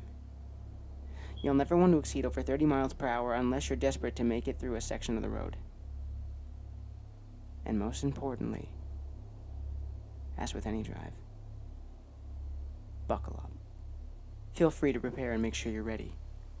Once the road has been entered, time is stopped, so you don't have to worry about losing the night. Though you may not notice, you're actually not your own world anymore. take one last moment to realize that once the first mile is over, there is no turning back. If you ponder turning back at all, know that you shouldn't even be on the journey in the first place. Once all is done, continue on the road. On the first mile, you won't see much change. The road passes through mostly woods, with a few miles being an exception. The air will turn a bit colder, in which you should probably turn on your heating system in the vehicle if it has one. You won't want to take your eyes off the road later. Take some time to calm any uneasiness by admiring some of the night sky. You'll see it completely lined with stars, more than you could ever believe possible. If the weather was cloudy before, you'll notice that the sky is clear now. On the second mile, the air will become even colder. This is primarily the reason why traveling in an open vehicle is very difficult. With each mile, the air will drop in temperature, even if the season should be warm. If the air is too cold to bear, even with the heat on, your only option is to speed up. With each mile, the road also becomes more complex, taking more turns and showing an increasing amount of road hazards. Be sure to always keep focused on the road in front of you in order to avoid as many bumps or obstacles as possible. Hitting a few rocks and potholes won't hamper your progress too much, but you'll want to keep in the best condition for as long as possible. If your vehicle is forced to stop because of damage, then there's nothing left you can do but eventually freeze to death. On the third mile, you may begin to spot silhouettes of human figures in the linings of the trees. Pay no attention to them, even if they seem to get closer. It will be hard to resist peeking at their unnerving, distant appearance, but know that they will reveal themselves later. At this mile, the road will become dirt if you weren't driving on it already. Keep to the center of the path as it will become narrow and wide at random intervals. On a quick side note, should you ever attempt to turn around, despite the previous warnings, you will be left on a path which never ends. You would simply run out of fuel eventually, and be left to freeze in the cold conditions. On the fourth mile, you will not only see more of the figures, but you'll begin to, in a sense, hear them. In the back of your mind, a very faint, unintelligible whisper will echo. These will come and go, but you can't stop them. If they become bothersome or distracting, try and tune them out by thinking of what it is you truly desire. Attempting to listen and determine what the voices are saying will only attract them to you, and you want to be as far away from them as possible. They'll be closer later, so there's no use bringing them near you this early. On the fifth mile, you will come to a clearing. The lining of the trees to your left will disappear to reveal a lake with no end, with a beaming, great moon over the water. The illumination from the moon will be so spectacular that the vehicle's headlights will no longer be required. Restrain yourself from gazing at it. If you look at its light for more than even a few seconds, the road in front of you will end, throwing your vehicle into the water in which you will freeze in mere minutes. The voices will be gone for this mile, but don't rejoice yet. They'll be back. On the 6th mile, take into account that you are more than halfway done. Despite the progress, you may lose hope here.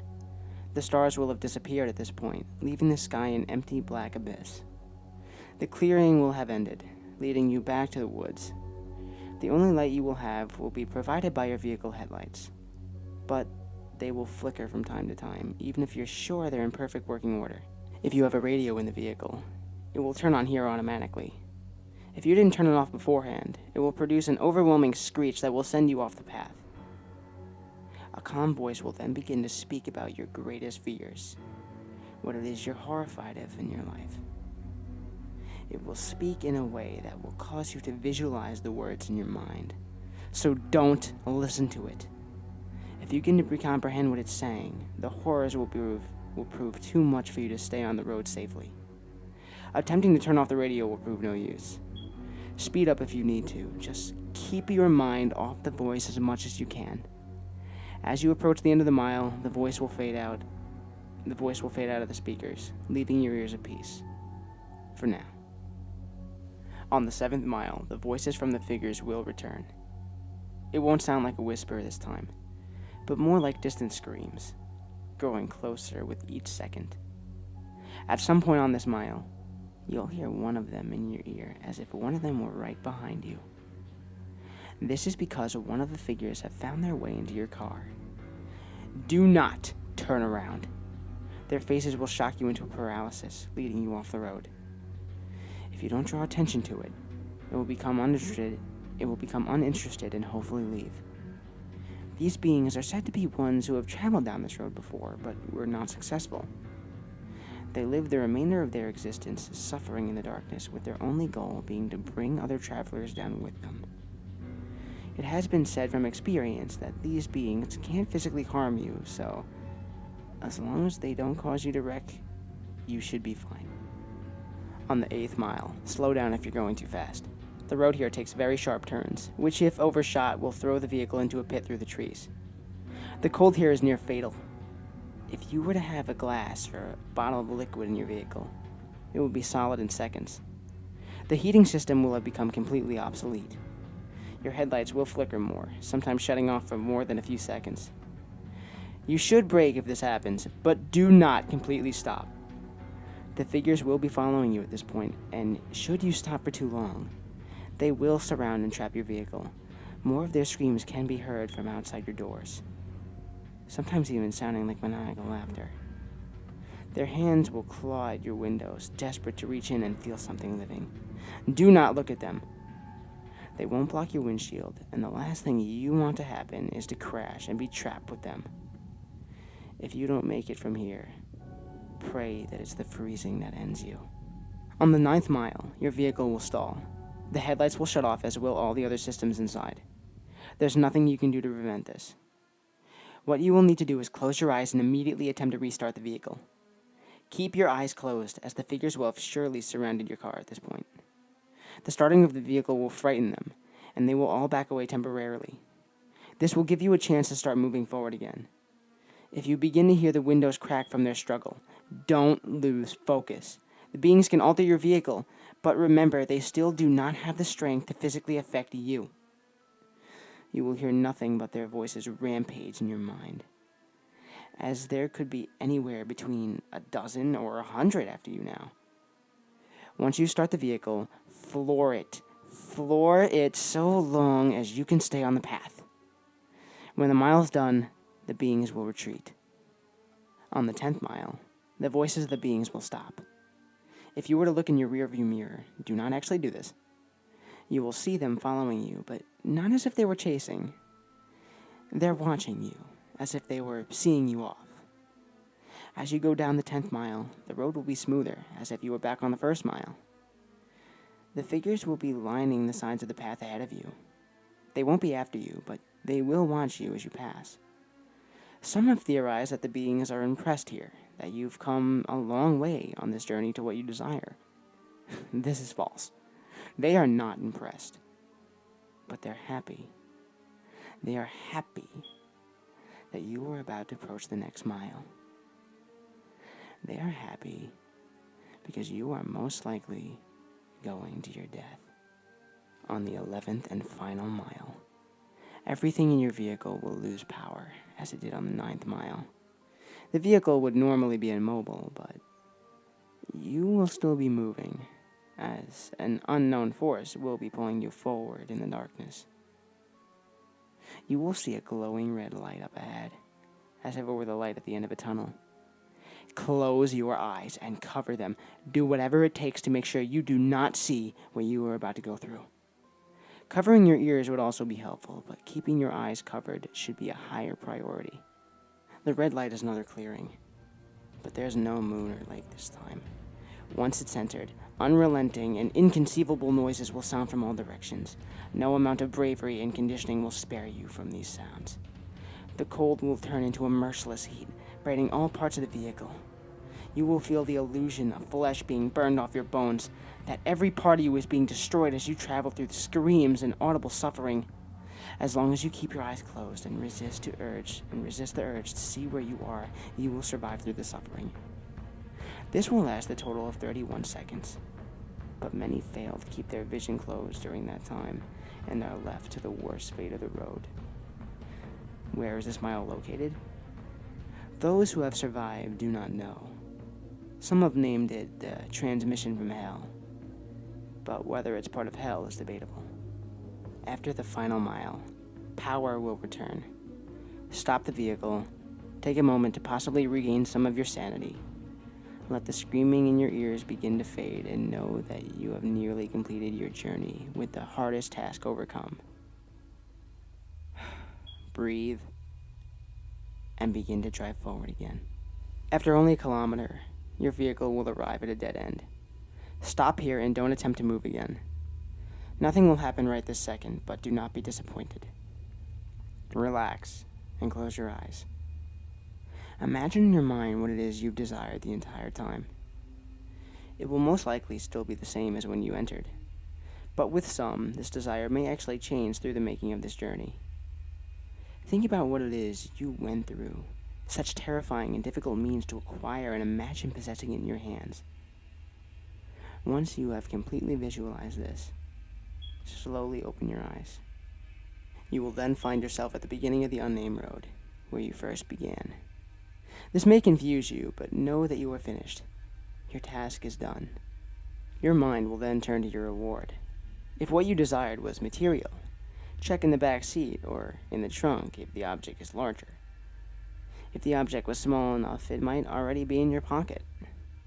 If what you desired was non-material, then do not be disappointed if the change is not immediate. Turn back to where you came from, and you will find in your life that what you wanted is there. You may have found the love of your dreams. You may have gained an unnatural, unimaginable power. You may have put the most hated enemy to the most satisfying revenge possible. You have no doubt gained what you deserved. So, now that the task is done, what's the catch? Is your vehicle cursed? Is there something you're about to lose? Is your death imminent? The answer to all of those is no. Of course. You've done the challenge. You've proved worthy of what you desire. As stated before, the sounds of the 11th mile will continue to exist in your mind, potentially causing you some vivid and unusual nightmares, but these should prove nothing as to what you've gained. Now, one last question. Is there something else you desire? Are you not yet satisfied? After all, you're left right back where you started. The road's right in front of you. So are you up for another drive? If so, buckle up and just move forward.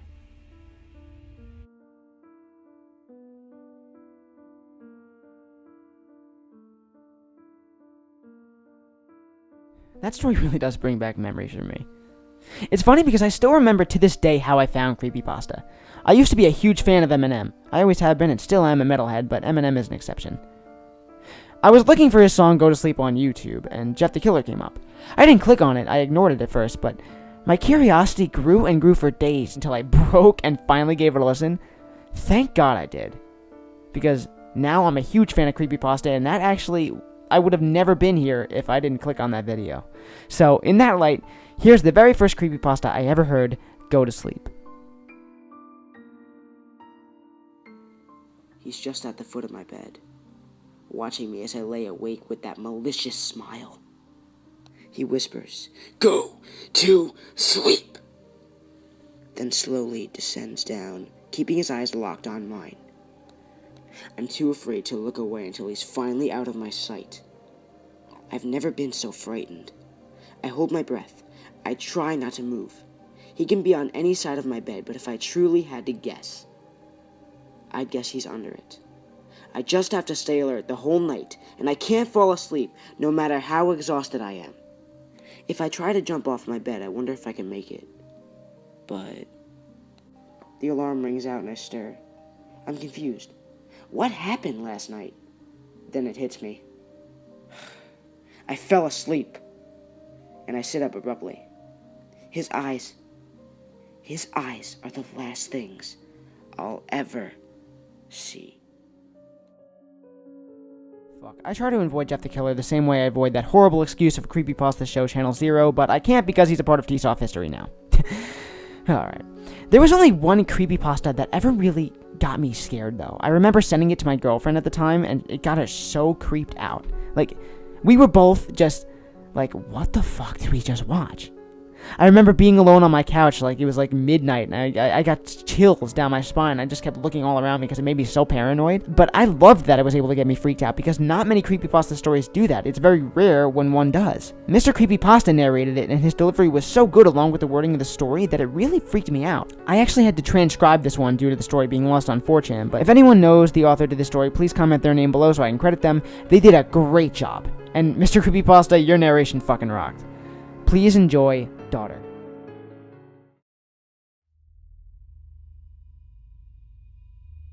You awake in the middle of the night to creaking floorboards in the middle of the hall on the other side of the bedroom door. Your lifetime of watching late-night horror movies mentality gives you the obvious answer. There's a man out there with an axe and he's going to dismember you.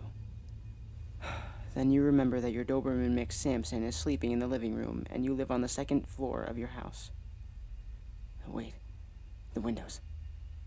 No, they're locked from the inside and they would take a lot of effort to push open. Well, ghosts? You don't believe in them. This all runs through your mind as you lay in the bed facing the ceiling, willing the hairs on the back of your neck to go down. Making the situation seem logical by thinking about it makes you feel slightly better.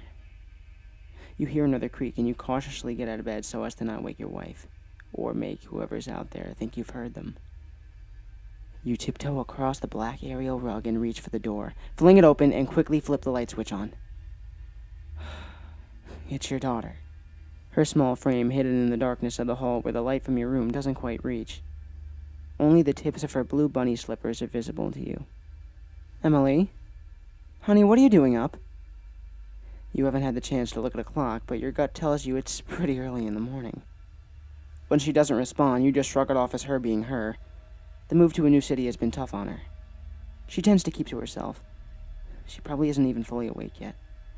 You watch as she takes a few uneven, stiff steps into the light. It only goes up to where her belly button would be, hidden beneath her nightgown. Daddy? She groans in a voice that both concerns and disturbs you equally. It sounds like she isn't in control of her mouth, like it was stuffed with cotton or something. Emily? What's wrong? Come to Daddy, honey, you say, taking a step towards her out into the hall. It's then that the smell hits you. The unmistakable dirty penny smell. You notice the stain on the front of her gown, and you don't really have the time or the patience for any of her games right now, and you're a little more than freaked out, and if she's hurt and bleeding, you want to help her. When she finally steps into the light, what you see is no longer your daughter.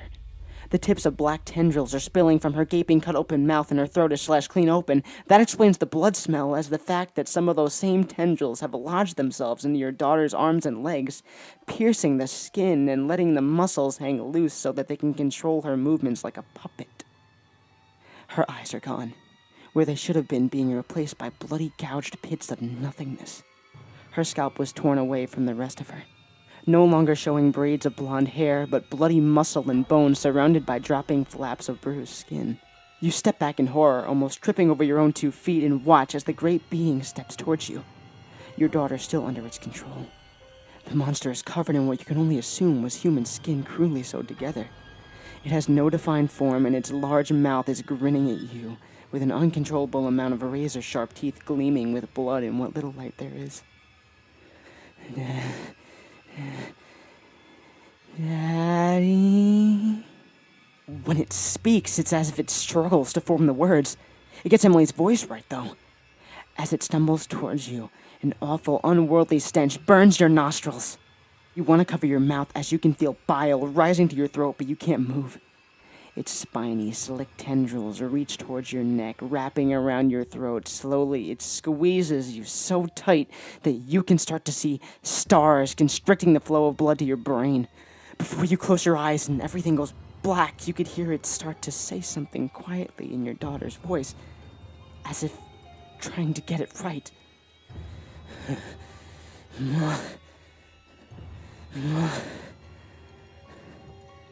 Mommy?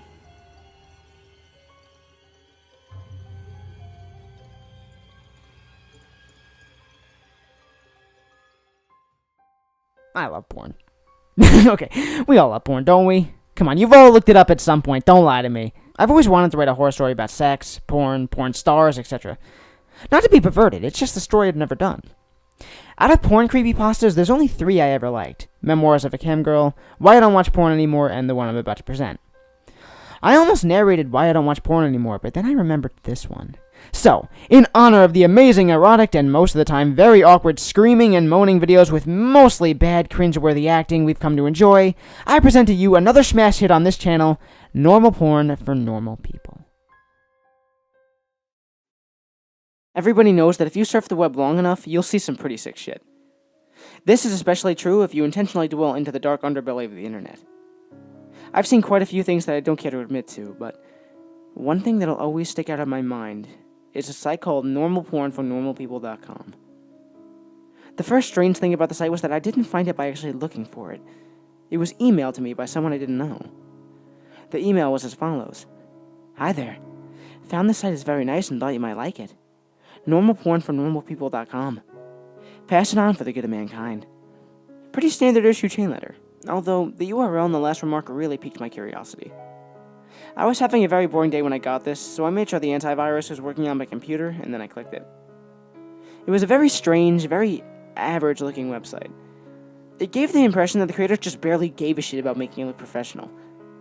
The author seemed to have a very tenuous grasp on English, and the front page was just a long, boring, and incoherent rant that I didn't remember or have saved. The site had a very strange tagline, which even to this day people haven't figured out the meaning of, which was, Normal Porn for Normal People, a website dedicated to the eradication of abnormal sexuality. And from the sound of that, I wasn't sure whether I was here to watch porn or if I had stumbled onto some kind of eugenics program. But I was here now, and I was very, very curious to see what normal people got their rocks off to. So I scrolled down through the rant and nothing. The page didn't seem to link to anywhere else, and I was about to leave when I noticed that every word of the rant was its own hyperlink. So I clicked on one of them and was sent to a white page with a very long list of links in the form of normalpornfornormalpeople.com/random letters. So I stopped for a minute and asked myself if I really wanted to waste God knows how much time clicking random links that will likely give me a virus that will rape my computer. I figured I'd just try it for maybe 5 minutes, just to see if anything came up. I clicked on one of the links and was sent to another page. This page apparently had totally different URLs than the last one. I was just about to say fuck this when I clicked on the third link and a video download came up. It was called Peanut Dead AVI. It was a 30-minute video of a man, a woman, and a dog in a kitchen. The woman would make a peanut butter sandwich, and the man would set it down for the dog to eat. This was all that happened for 30 minutes. It was obvious that the cameraman had to stop filming and wait until the dog was ready to eat again, and the dog seemed rather sick by the end of it. I know what you're thinking. What the hell does this have to do with porn? I have no clue. I've seen a little over 24 videos from this site, and the majority of them have no sexual activity at all. After watching Peanut Dead AVI, I went on a certain image board I frequent to play online show and tell, like I always do with weird shit like this. But someone had already made a thread about it. Some guy who had received the same chain letter that I did. The image board thread got lots of people with nothing better to do to dig through the site, and that's how I saw their videos. Most of those 2,000 videos were very uneventful and consisted of people talking to the cameraman in a room with nothing in it but a desk and a few chairs. I mean literally nothing on the walls or in terms of furniture. The whole room had a very cold, sterile feel to it. The conversations were just idle banter about previous jobs or embarrassing childhood moments. I kept expecting some kind of discussion about what the people were filming or what the site was about. But, of course, nothing. You would never know these videos had anything to do with porn if you saw it out of context. I will say one thing, though. The people who appeared in these videos were quite attractive. However, the other videos that actually did feature content which I suppose could be called sexual is where things got weird. I'll give brief descriptions of the stranger videos. If you're really eaten up with curiosity, you can try to hunt them down at a torrent site. LickedClean.avi. A 10-minute video filmed by a hidden camera in which we see a repairman working on a washing machine for the first 2 minutes. When it's fixed, the repairman talks to the owner briefly and then leaves. The owner checks to make sure the repairman is gone, and begins to lick all over the top of the washing machine. This goes on for 7 minutes. Jimbo.avi. A 5-minute video of an obese mime performing his act. It was actually pretty funny, particularly one part when he pretends to pull up a chair, then pretends that it breaks because of his weight. In the last 30 seconds of the video, The camera cuts the static briefly, and then cuts back to the man sobbing quietly, still wearing the mime outfit and makeup. Some kind of obscure fetish? Diana.avi. 4-minute video in which the cameraman talks to a woman in a room different from the interview room. This room looks like one you'd find in a normal person's house. Exactly where they are is never specified, as Diana only talks about her violin playing. She obviously plays her violin, but she keeps getting distracted by something. I didn't notice this until someone in the image board pointed it out, but if you look at the mirror in the background, you can see a fat man in a chicken mask masturbating. Jessica.avi. Another 4-minute cameraman video. This time he's outside a house talking to another young woman. They talk about canoe rides. The camera zooms out to reveal the city streets behind them occasionally. The strange thing is, no one so far has been able to identify where the street is. Guesses have ranged everywhere from Europe to Australia to the Philippines, but there's yet to be a match for the street shown in the video. Tonguetie.avi. 10-minute video. The first 5 minutes consists of an elderly woman making out with a mannequin. The video cuts out like it did in Jimbo.avi halfway through, and the scene is now a group of mannequins huddled together in a circle around the camera. The lights have been dimmed, and the elderly woman is nowhere to be seen. From this point on, there is no sound. Stumps.avi. 5-minute long video where a man with no legs is attempting to breakdance on a DDR mat in what looks like the kitchen from Peanut.avi, but much dirtier. There's a radio playing music unseen in the background, but it stops at the 4-minute mark when the man collapses on the mat in exhaustion. He breathes heavily and pleads with someone off-screen to let him rest. This off-screen person becomes terrifyingly enraged and yells at him to keep dancing, which he does. You can hear this off-screen person begin to scream as the video ends abruptly. Privacy.avi. The woman from Diana.avi is masturbating on a mattress in the interview room, while the man from Stumps.avi walks around on his hands while wearing some kind of goblin mask. The door in this room is always closed in other videos, but now it's open. In this video, the only light is in the room, and the hallway is dark. Near the end of the video, you can see an animal quickly run through the hallway. And finally, the last video we uncovered, useless.avi. In this 18-minute video, a blonde woman from one of the previous interview videos is tied down to a mattress in the interview room. She attempts to scream, but her mouth is taped over. After 7 minutes, a man in a black suit and mask opens the door, but he doesn't enter. He holds the door open for the animal that was running down the hall in the last video. It's revealed to be an adult chimpanzee, its hair shaved and its entire body painted red. It seemed to be starved and abused, with several wounds along its shoulders and back. When the chimp enters the room, the masked man closes the door behind it. The chimpanzee sniffs the air for a moment. It may have been blind, and notices the woman tied to the mattress. It goes into a frenzy and begins to maul her. The assault goes on for a grueling 7 minutes, until the woman finally dies. The chimp eats flesh from her corpse for 4 minutes as the video ends. The thread exploded with activity after this video was uncovered, and people discussed it long into the night. When I came back to the image board the next day, I found that the thread was deleted. I tried to start another one, and they banned me. I tried emailing the guy who sent me the chain letter with the site's URL, sent him 5 messages and never got a response. I've tried to discuss the website on various places and got banned frequently. The site itself was also deleted about 3 days after useless.avi was uncovered, likely because someone contacted the authorities about it. The only proof that normal porn for normalpeople.com ever existed was a few screen caps people took and videos from the site that people saved and uploaded on torrents. The most popular of which being useless.avi, which found its way onto some gore sites. Wherever you upload them to. All of the videos from normal porn for normalpeople.com get deleted after a while.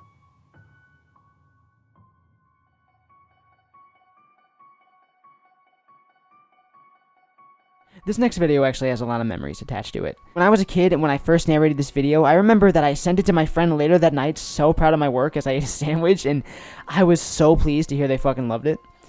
Something about this one always stuck with me, and it's always fun to hear. It's a very nostalgic story to me. Same way as the Smith Sisters is. So I hope you guys enjoy Autopilot. Have you ever forgotten your phone? When did you realize you'd forgotten it? I'm guessing you didn't just smack your forehead and exclaim, "Damn," apropos of nothing. The realization probably didn't even dawn on you spontaneously.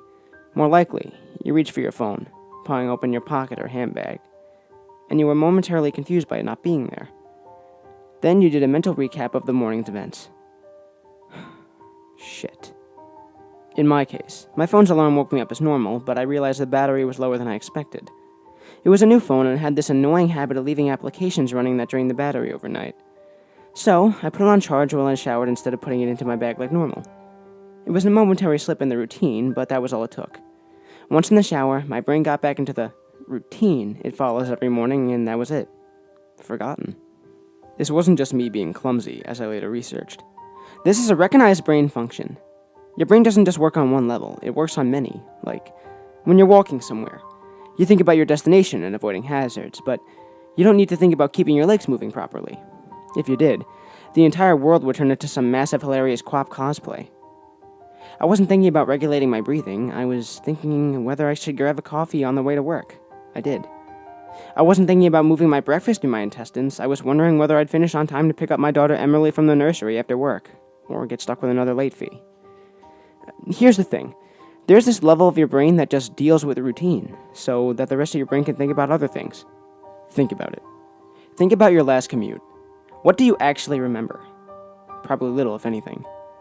Most common journeys blur into one, and recalling any one in particular is scientifically proven to be difficult. Do something often enough and it becomes routine. Keep doing it and it stops being processed by the thinking bit of your brain and gets regulated to the part of the brain dedicated to dealing with routine. Your brain keeps doing it without you thinking about it. Soon, you think about your route to work as much as you do keeping your legs moving when you walk. Most people call it autopilot, but there's a danger there. If you have a break in your routine, your ability to remember and account for the break is only as good as your ability to stop your brain from going into routine mode. My ability to remember my phone being on the counter is only as reliable as my ability to stop my brain from entering morning routine mode, which would dictate that my phone is actually in my bag. But I didn't stop my brain from entering morning routine mode. I got in the shower as normal. Routine started. Exception forgotten. Autopilot engaged. My brain was back in the routine. I showered, I shaved, the radio forecasted amazing weather, I gave Emily her breakfast and loaded her into the car. She was so adorable that morning. She complained about the bad sun in the morning blinding her, saying it stopped her from having a little sleep on the way to the nursery, and left. That was the routine. It didn't matter that my phone was on the counter, charging silently. My brain was in the routine, and in the routine, my phone was in my bag. This is why I forgot my phone. Not clumsiness, not negligence. Nothing more than my brain entering routine mode and overriding the exception. Autopilot engaged. I left for work. It's a swelteringly hot day already. The bad sun had been burning since before my traitorously absent phone woke me. The steering wheel was burning hot to the touch when I sat down. I think I heard Emily shift over behind my driver's seat to get out of the glare. But I got to work, submitted the report, attended the morning meeting. It's not until I took a quick coffee break and reached for my phone that the illusion shattered. I did a mental restep. I remembered the dying battery. I remembered putting it on to charge. I remembered leaving it there. My phone was on the counter. Autopilot disengaged. Again, there lies the danger. Until you have that moment, the moment where you reach for your phone and shatter the illusion, that part of the brain is still in routine mode. It has no reason to question the facts of routine. That's why it's routine. The act of repetition. It's not as if anyone could say, "Why don't you remember your phone? Did it occur to you? How could you forget? You must be negligent." This is to miss the point. My brain was telling me that the routine was completed as normal, despite the fact that it wasn't. It wasn't that I forgot my phone, according to my brain. According to the routine, my phone was in my bag. Why would I think to question it? Why would I check? Why would I suddenly remember, out of nowhere, that my phone was on the counter? My brain was wired into the routine, and the routine was that the phone was in my bag. The day continued to bake. The morning haze gave way to the relentless fever heat of the afternoon. Tarmac bubbled, the direct beams of heat threatened to crack the pavement, people swapped coffees for iced smoothies, jackets discarded, sleeves rolled up, ties loosened, brows mopped. The park slowly filled with sunbathers and BBQs. Window frames threatened to warp. The thermometer continued to swell. Thank fuck the offices were air-conditioned. The furnace of the day gave way to a cooler evening. Another day, another dollar. Still cursing myself for forgetting my phone, I drove home. The day's heat baked the inside of the car, releasing a horrible smell from somewhere. When I arrived on the driveway, the stones crunching comfortably under my tires, My wife greeted me at the door. "Where's Emily?" Fuck! As if my phone wasn't bad enough. No. After everything, I'd left Emily at the fucking nursery after all. I immediately sped back to the nursery. I got to the door and started practicing my excuses, wondering vainly if I could charm my way out of a late fee. I saw a piece of paper stuck to the door. "Due to vandalism overnight, please use side door. Today only." Overnight? What? The door was fine this morning. I froze. My knees shook. Vandals, a change in the routine. My phone was on the counter. I hadn't been here this morning. My phone was on the counter. I drove past it when I was drinking my coffee. I hadn't dropped off Emily. My phone was on the counter. She'd moved out of her seat. I hadn't seen her in the mirror. My phone was on the counter. She'd fallen asleep out of the bed, son. She didn't speak when I drove past her nursery. My phone was on the counter. She'd changed the routine. My phone was on the counter. She changed the routine. I'd forgotten to drop her off. My phone was on the counter. 9 hours. That car, that baking sun, no air, no water, no power, no help. That heat, a steering wheel too hot to the touch. That smell. I walked to the car door, numb, shock. I opened the door. My phone was on the counter and my daughter was dead. Autopilot disengaged.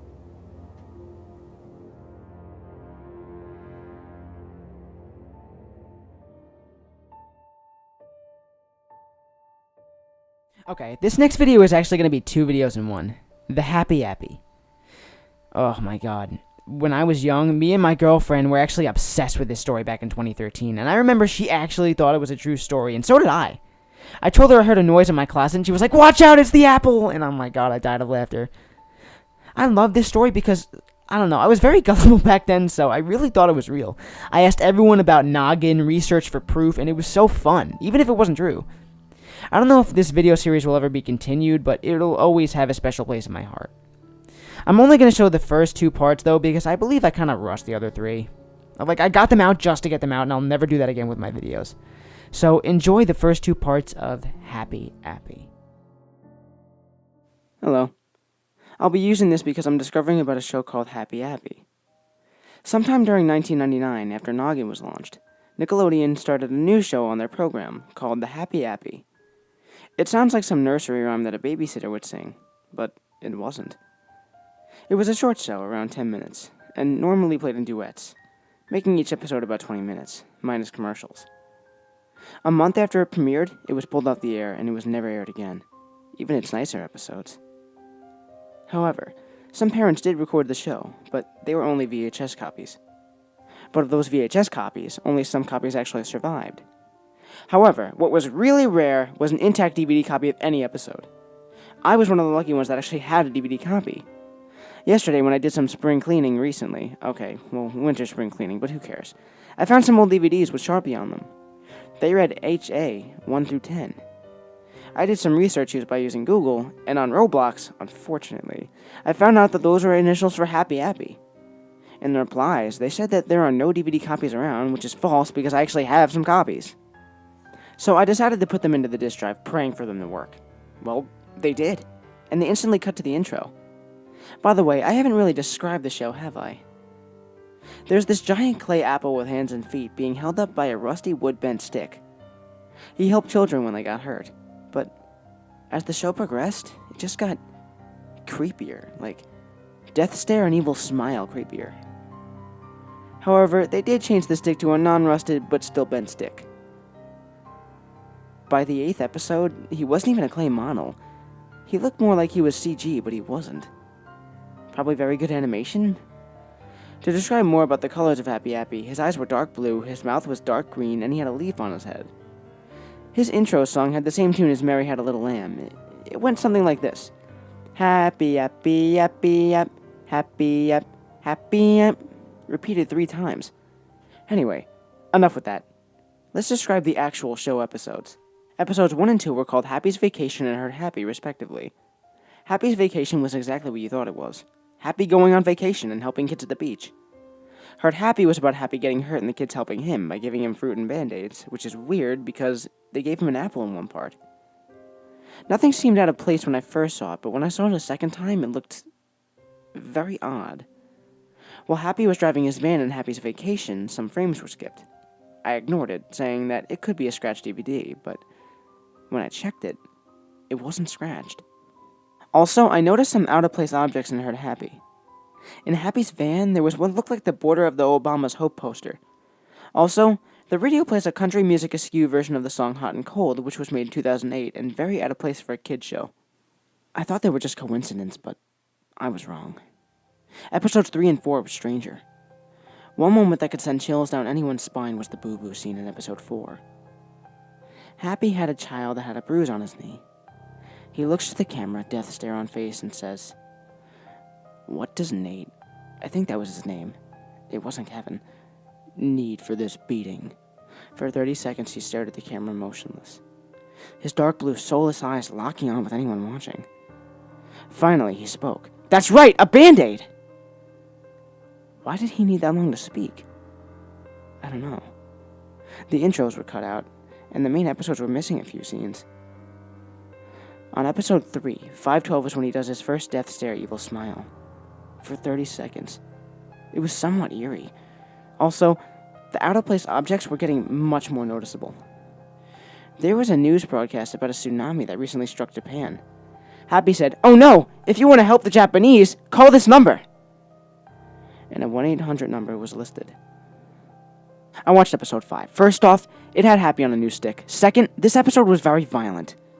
In the episode, Happy was doing his trademark death stare smile for half the show. Afterwards, he helped 2 children. The first one he took out of sight behind a bush. Blood is seen from the bush and screams are heard. The other kid waits for Happy. Then he's seen emerging from the back of her, then it skips frames. Next thing I see is a blood trail leading to another bush and Happy doing that damn smile. Episode 6 showed Happy doing a death stare, but it was hardly viewable. Then it went to static for the rest of the show. I couldn't believe it. I moved on to episodes 7 and 8. This time, the episodes were so violent and so badly made that they couldn't have been aired on Nick. Episode 7 had Happy take a kid into his van. Flesh cutting could be heard, and so could blood splatters on the windows and screams, which turned into gurgles. Then, he emerged, doing that death stare and smile from 9:21 to the end of the show. Or 10. Like I said, 8 had him to be a CGI-est monster. But this episode was so coincidental, I couldn't believe Nick would even allow it. It starts off with Happy going to the playground, telling kids about the cycle of life. By cycle of life, I meant frogs and plants. Then kids said, "Thanks, Happy!" But then, smoke creeped behind Happy, so Happy and the kids turned around. 2 towers, 9/11 mentioned in 1999, were burning up, with people falling off. There was one possible photo of the towers. A lot of screaming, fire, and crashed airplanes. The tail could be seen sticking out of the towers. I could hear a faint whining noise, and I think it was the airplane. Then, a piece of it broke off, possibly hitting and killing someone. When the kids asked, "Happy, what are the towers doing?" It cut to a kid that was stuck under a huge metal piece crying for help. Some other kids wanted to help him. They tried to help him. He was screaming so loud it was almost heartbreaking. There was blood everywhere, and the fear on his face was so realistic that I actually cringed. Happy turned to the camera, and just like the photo on the top right-hand corner, said these 3 words. "That's natural, children." He then dragged them away, leaving the trapped kids screaming. I jumped out of my seat. Was Happy a deathbringer of some sort, or was he just some master predictor? I had to continue. Episodes 9 and 10 were up. Oh. And do you want to know what happened when I called that phone number? I'll call it tomorrow. Just a quick thing. I called the phone number mentioned in episode 3. It was a recording, which I will translate for you. "Hello, I'm Happy, every kid's most helpful apple. If you want to make a donation, press 1. If you want to know more about the earthquake, press 2. Pressing 2 gave me this. An earthquake and tsunami hit Japan, and we need your help. If you can make a donation of 1, 2, 5, 10, 20, 50, or $100, you'll be a big help. Anyone who donates will get a Happy badge." So I decided to press 1 and donate $1 to the donation. It then said this. "Thanks for helping with the aid for the tsunami. Now in the mail, you'll get your Happy badge in a week." Episode 9 was corrupted. It started up, but the whole thing had no audio, and the first part was so messed up that it was hardly viewable. The next part was just plain static for the rest of the video. Great, 2 missing episodes, I thought. 10 wasn't. It started off with some weird, offbeat carnival music. It started off with Happy Happy still looking like what he did in episode 8, but this time, as the episode went on, his CGI-ish model just got worse and worse. Like, injury-wise worse. He was in his van, driving against the road that looped on and on. Eventually, he reached the playground. Many children were at play. Happy looked like he was ready to kill all of them. He then said, "Hey kids, who wants to see Happy do a magic trick?" The kids cheered and all ran into his van. He closed the door and drove off. After that, he came back, smiling like he just killed them all. I couldn't take it anymore. For some reason, Happy was just making me feel nauseous. But I continued. The remainder of the show, before the credits, was him reading the news, with future events that didn't even happen for a long time. Examples were the Libyan riots, Crispinoid's suicide, and the SS Columbia disaster. Meanwhile, there were random breaks, which showed a behind-the-scenes look at him realistically murdering a child. At the credits, Happy was holding a knife covered with blood. The camera shot down, where there was a table. A hand with blood was visible. Then, it cut to a black screen, with white text. "If you get these DVDs," I copied Happy over to them. I wanted to preserve this so that they weren't lost forever. Now, you might wonder, how did Nick allow all 10 episodes? Or 7, I don't know. They just did. That's what. If you want to know more, see me. KC. KC? Was that my friend Kevin Costeau? Well, he did say that he worked with Nick until the end of the millennium, so he probably helped with Happy Happy. I decided to visit his house. When I entered, Kevin wasn't home. His wife was sitting crying. I asked her what happened to Kevin. She replied with something that shocked me. "I don't know what happened, but something or someone kidnapped him last night. I don't know where, but he or she left this. Take it." I then got a folded up piece of paper. I unfolded it, and it was a picture of Happy Happy during the 9/11 scene, with the exception that he looked badly scarred. Before I left, I asked her how those horrifying episodes got on Nick. She replied with, He drugged the producers. He was going to..." That was enough. I couldn't bear to take it anymore, so I left the house and drove off. When I got out, I decided to walk toward my house. Then, I heard a gunshot and screams from a woman, probably Kevin's wife. I then glimpsed at the picture again. This time, Happy wasn't in the photo. I instantly ran to my house because I knew whoever killed Kevin's wife was trying to kill me.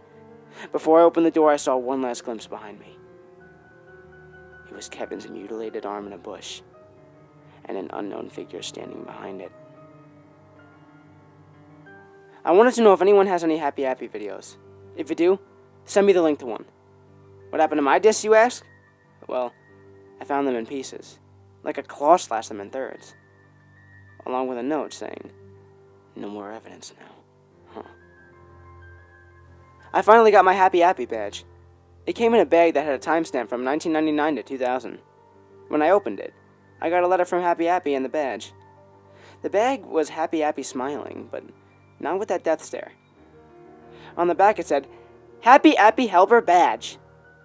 I decided to read the letter. "To my friend, you have helped us help the Japanese. Of course, let me introduce myself. Unarguably, you have heard of me on Nick Jr. Can't understand? Well, I'll give you the answer. Happy, happy, happy, happy, happy, happy, happy, happy, happy, he helps kids all day. Now, where do I start with these gifts? Today, I have given you a nice badge, right from the playground. How did we get these, you ask? Running across the playground, I tripped on a rock. I noticed the ground was uneven, and undoubtedly, something was there. So, I dug up the ground, and there was a crate of thousands of these badges. Now, it's time to be off. On my next adventure. Love, Happy Happy. March 5th, 2011. Today I got an email from a man who claims to be a user on WikiLeaks.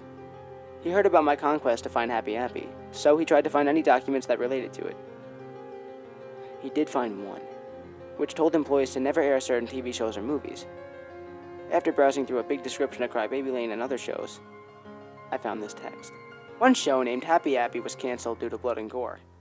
The original show depicted an apple named Happy Appy that taught kids how to handle certain injuries. On their final and only 8th episode, it was only 2 hours when Noggin removed all traces of the show happening.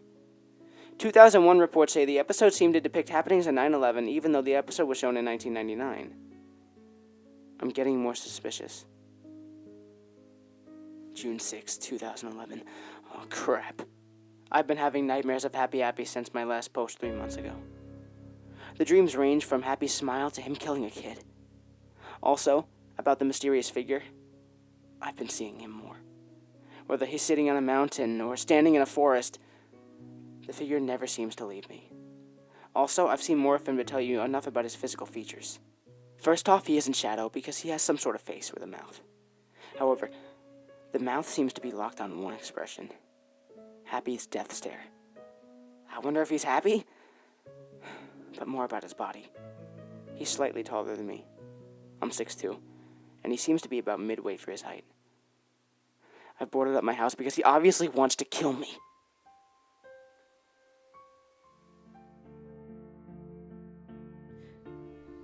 You still with me?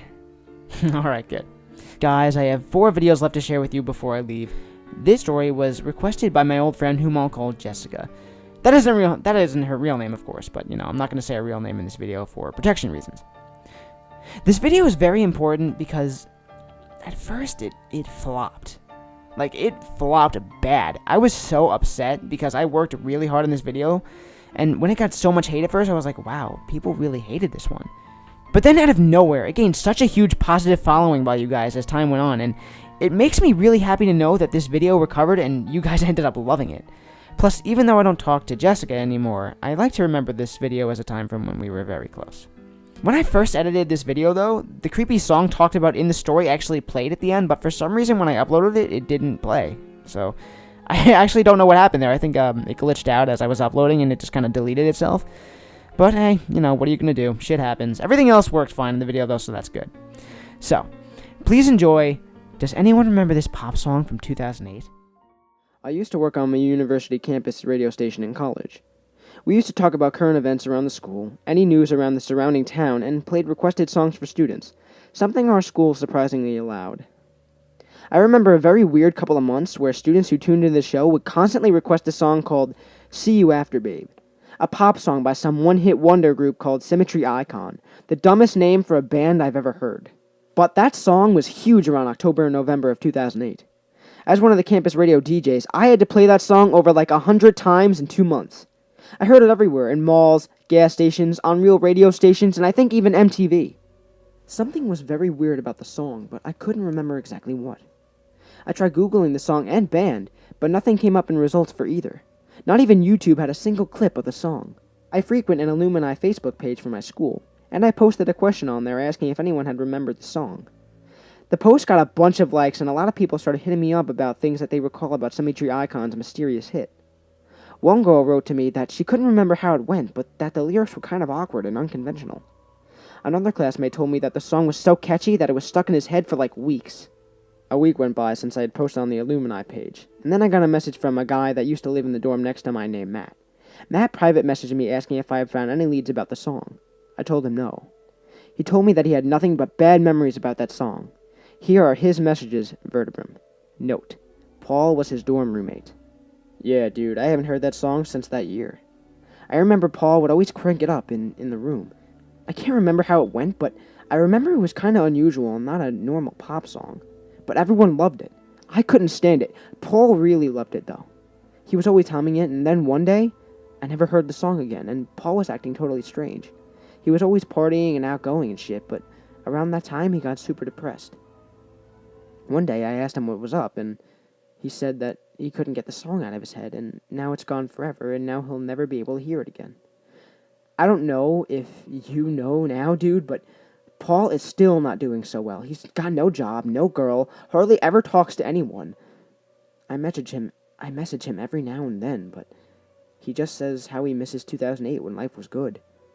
I told him to see a shrink, but he says that won't help. He says he just needs something new to listen to. He's a part of that alumni group, and I know he's seen your post. And I'm worried he's gonna snap, dude. Can you talk to him? I messaged Paul soon after, asking him how he was. Me. Hey, Paul. Long time no see, man. How you doing? Paul. Sal, yo! Good to hear from you. Me. How you been, bud? Paul. I'm okay, just trudging along as always. Me. That's good. Paul. I saw what you put on the Illumini page. Dude, that song was my life. I miss it so much, I can't believe it's gone. Me. Well, I'm sure someone can find it. Paul. Nah, man, it's gone. That's how the world is. Things come and go. Yes, I made a song that was alive, and now it's dead. Man, I miss it. Those were the days. Me. Paul. I know I'm acting weird. Matt always says I need to get help, but I don't. I just need to hear that song again, and it sucks knowing that I never will. Freaked out, I stopped talking about the song after that, and I just resumed making small talk with him until we both signed off. The next evening, not even 24 hours later, I come home from work to see people posting on Paul's Facebook with RIP and all sorts of condolences. Paul killed himself that day, and I was horrified to hear that he had done it by stabbing himself in the face multiple times. And the thought that I was one of the last people he talked to made me feel even worse. Matt messaged me that day, too. It was because of the song, I'm sorry, Sal. It's not your fault. While I think now it wouldn't have been the best taste to do it, right then and there I thought it would be a great idea to find See You After Babe somehow and put it up on Paul's wall, just for some sort of closure. I spent the entire following week asking on Yahoo Answers, posting on music forums, and commenting on YouTube videos of 2008 pop songs. Nobody knew anything about the song or the band. I had put up my email on some of these, but heard nothing until last night, December 27th. In my inbox was a message from someone named Brad Hoskins. The subject was Song by Symmetry Icon. Attached to the email was an MP3 file, and in the body was this. Hey Sal, I saw your post on forum inquiring about Symmetry Icon's song, See You After Babe, and I thought I'd send you the email to clear things up and perhaps dissuade you from your search. I am sending this to you with hope that you will keep things discreet, as there are not a lot of people who know anything about this song, and should the nature of it be released. It won't exactly be hard for any higher-ups to pinpoint who spilled the beans, but you seem like a nice guy, and I don't want you to do something you'll regret. Symmetry Icon was a young 3-member pop group that started back in 2007 and came out with an album by 2008. Hard to believe 2008 is close to being a decade ago, but obviously you know how a lot of pop music was in that year. It was catchy. Not too technical, upbeat, but not very hardcore clubbish yet. Kinda cheesy, synths and sounds. Look at Billboard's Top 100 for that year. You'll see what I mean. Well, anyways, I was working as a part-time engineer for a sort of smaller record label that was trying to find a big break. They thought they found it with Symmetry Icon, because the group was very talented, especially for being so young. All three were 19 to 21 age. It was crazy how they could just start playing around their instruments and just come up with the tune catchier than anything else in the label had produced. While Symmetry Icon was signed for our label, their manager was an outside hire that came in with them like a package deal. This guy was the definition of weird. He looked like a stereotypical slimy businessman. He was super close with the band though, and they wouldn't drop him no matter what deals the label dangled out in front of them. At every recording session and every meeting, that weird manager was right there, whispering into the band's ears. It felt like behind every song and every decision was that creepy guy. The band was even comfortable telling us that for the most part, their manager was coming up with the ideas for their songs. So one day, the band misses a recording session because the lead singer's girlfriend is caught in a terrible car accident that destroys her face. I had seen the girl before. She was absolutely beautiful. But after that car accident, she looked like a monster. No right eye, lips gone, and forehead caved in. It was horrific, and she knew it too. She unfortunately killed herself, though I'm not sure exactly how. We were all very bummed about it at the studio. The lead singer of the band, Andrew, was devastated. We told him to take some time off with new material, but at the next session we saw him come in. He came in with a new song the band had written themselves. They had given their creepy manager the slip. When we asked where he was, Andrew just said, "He can go fuck himself." Well, the song they brought in was See You After Babe, something Andrew had written in the light of his girlfriend getting disfigured. It was a catchy and upbeat, but unlike anything the band had ever recorded for us. They handed us the lyrics, and we were taken aback by how odd they were. I've been holding onto a copy of them for years now. Verse 1. I just wanted to be a big name for you, but I got caught up in this craziness without you. We made a deal with him. He said he'd rise us up in exchange for something small, but he took you on. Verse 2. At first it was just little things, and then it came to this. I didn't think he'd take something that I'd actually miss. Chorus. Bridge. It wasn't an accident. I'm so sorry. I'll see you after, babe. Depressing stuff, yeah? At the studio, we thought so too. Plus, the chorus was 4 words and an incomplete sentence that went off into a 4-note rip, so we all doubted its potential. But we still recorded the entire song, mastered it, and sent it to the higher-ups who loved it and thought it would be a big hit. It went out to quite a number of radio stations who played it like they would any other single. After a week, DJs asked us to interview the band, but Symmetry Icon wanted nothing to do with the press. One day during another session, their creepy manager barged into their studio and started screaming at Andrew and the band for releasing the song without his approval. Andrew started yelling right back about how he didn't want any of this, how he just wanted to play music and not get drawn into anything serious. The manager was freaking out, saying the band would be nothing without him, and how Andrew was the one who made the deal in the first place. I specifically remember Andrew saying, "It was supposed to be just blood from us, not anyone else!" The manager stormed out of the studio, going on about how he's going to ruin the song and the band for this. Said that he was going to make anyone who liked the song end up like his girlfriend. We never saw that guy again. After that fight, the weirdest shit I've ever seen around the studio happened in regards to that song. People were really getting into it. We even had huge companies trying to purchase rights to have the song in their commercials. For a month, we heard it on the radio all the time. But suddenly, we got calls from the radio station saying that their listeners were acting weird about the song. It was the only thing they ever requested, and they called constantly to hear it. One station's DJ kept calling us daily to meet the band about their life-changing track. He even left voicemails screaming at us to meet the band. It started scaring the higher-ups at the label. People were getting calls, death threats, and all sorts of horrible shit just to hear a stupid pop song. It was like a drug. Symmetry Icon dropped off the face of the earth. They wouldn't respond to our calls or anything. Soon the label and the studio were both visited by these government types who wanted to see if everything was okay with our operation. Our CFO was interviewed about the nature of the track and was told something weird was going on with the people who were exposed to it for too long. I never heard exactly what the CFO was told, but the rumor was that people were offing themselves because they couldn't get the song out of their heads. It affected some people more strongly than others, but those who did kill themselves in a very specific way, that freaked out the label and pulled the song. With the help of those government guys, the label pulled See You After Babe and removed any trace of its existence. The staff was never told exactly why, but for a lot of 2008, we heard stories of agents going to radio stations and stopping DJs from playing the track, even arresting those who persisted.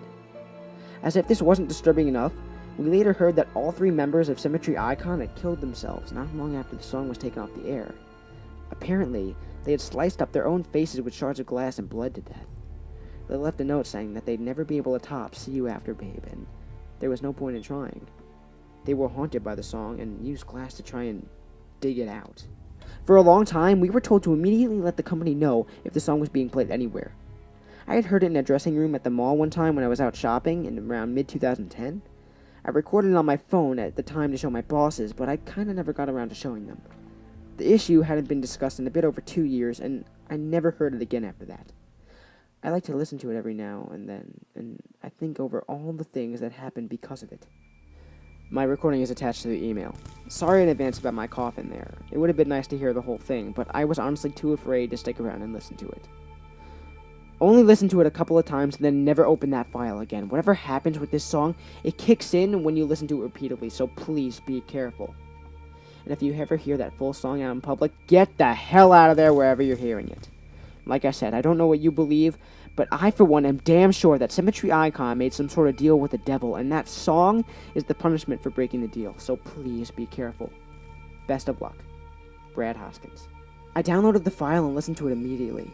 I recognized the song the second I heard it. I have no idea whether or not Hoskins is telling the truth, so I put the clip on YouTube and sent it to some friends to see if they recognize it. They all agree this was the song, including Matt. I don't know what to make of this. I mean, it's kind of catchy and out there in kind of a way, but I've listened to it a few times just because it's kind of enjoyable and reminds me of my days in college. Does anyone else remember See You After Babe from 2008? I need to hear the whole song again, and it sucks knowing I never will. It would be a literal sin if I did not include these next two videos. Honestly, I had so much fun recording these next two videos, the Splendor Man and the CreepyPasta Survival Guide.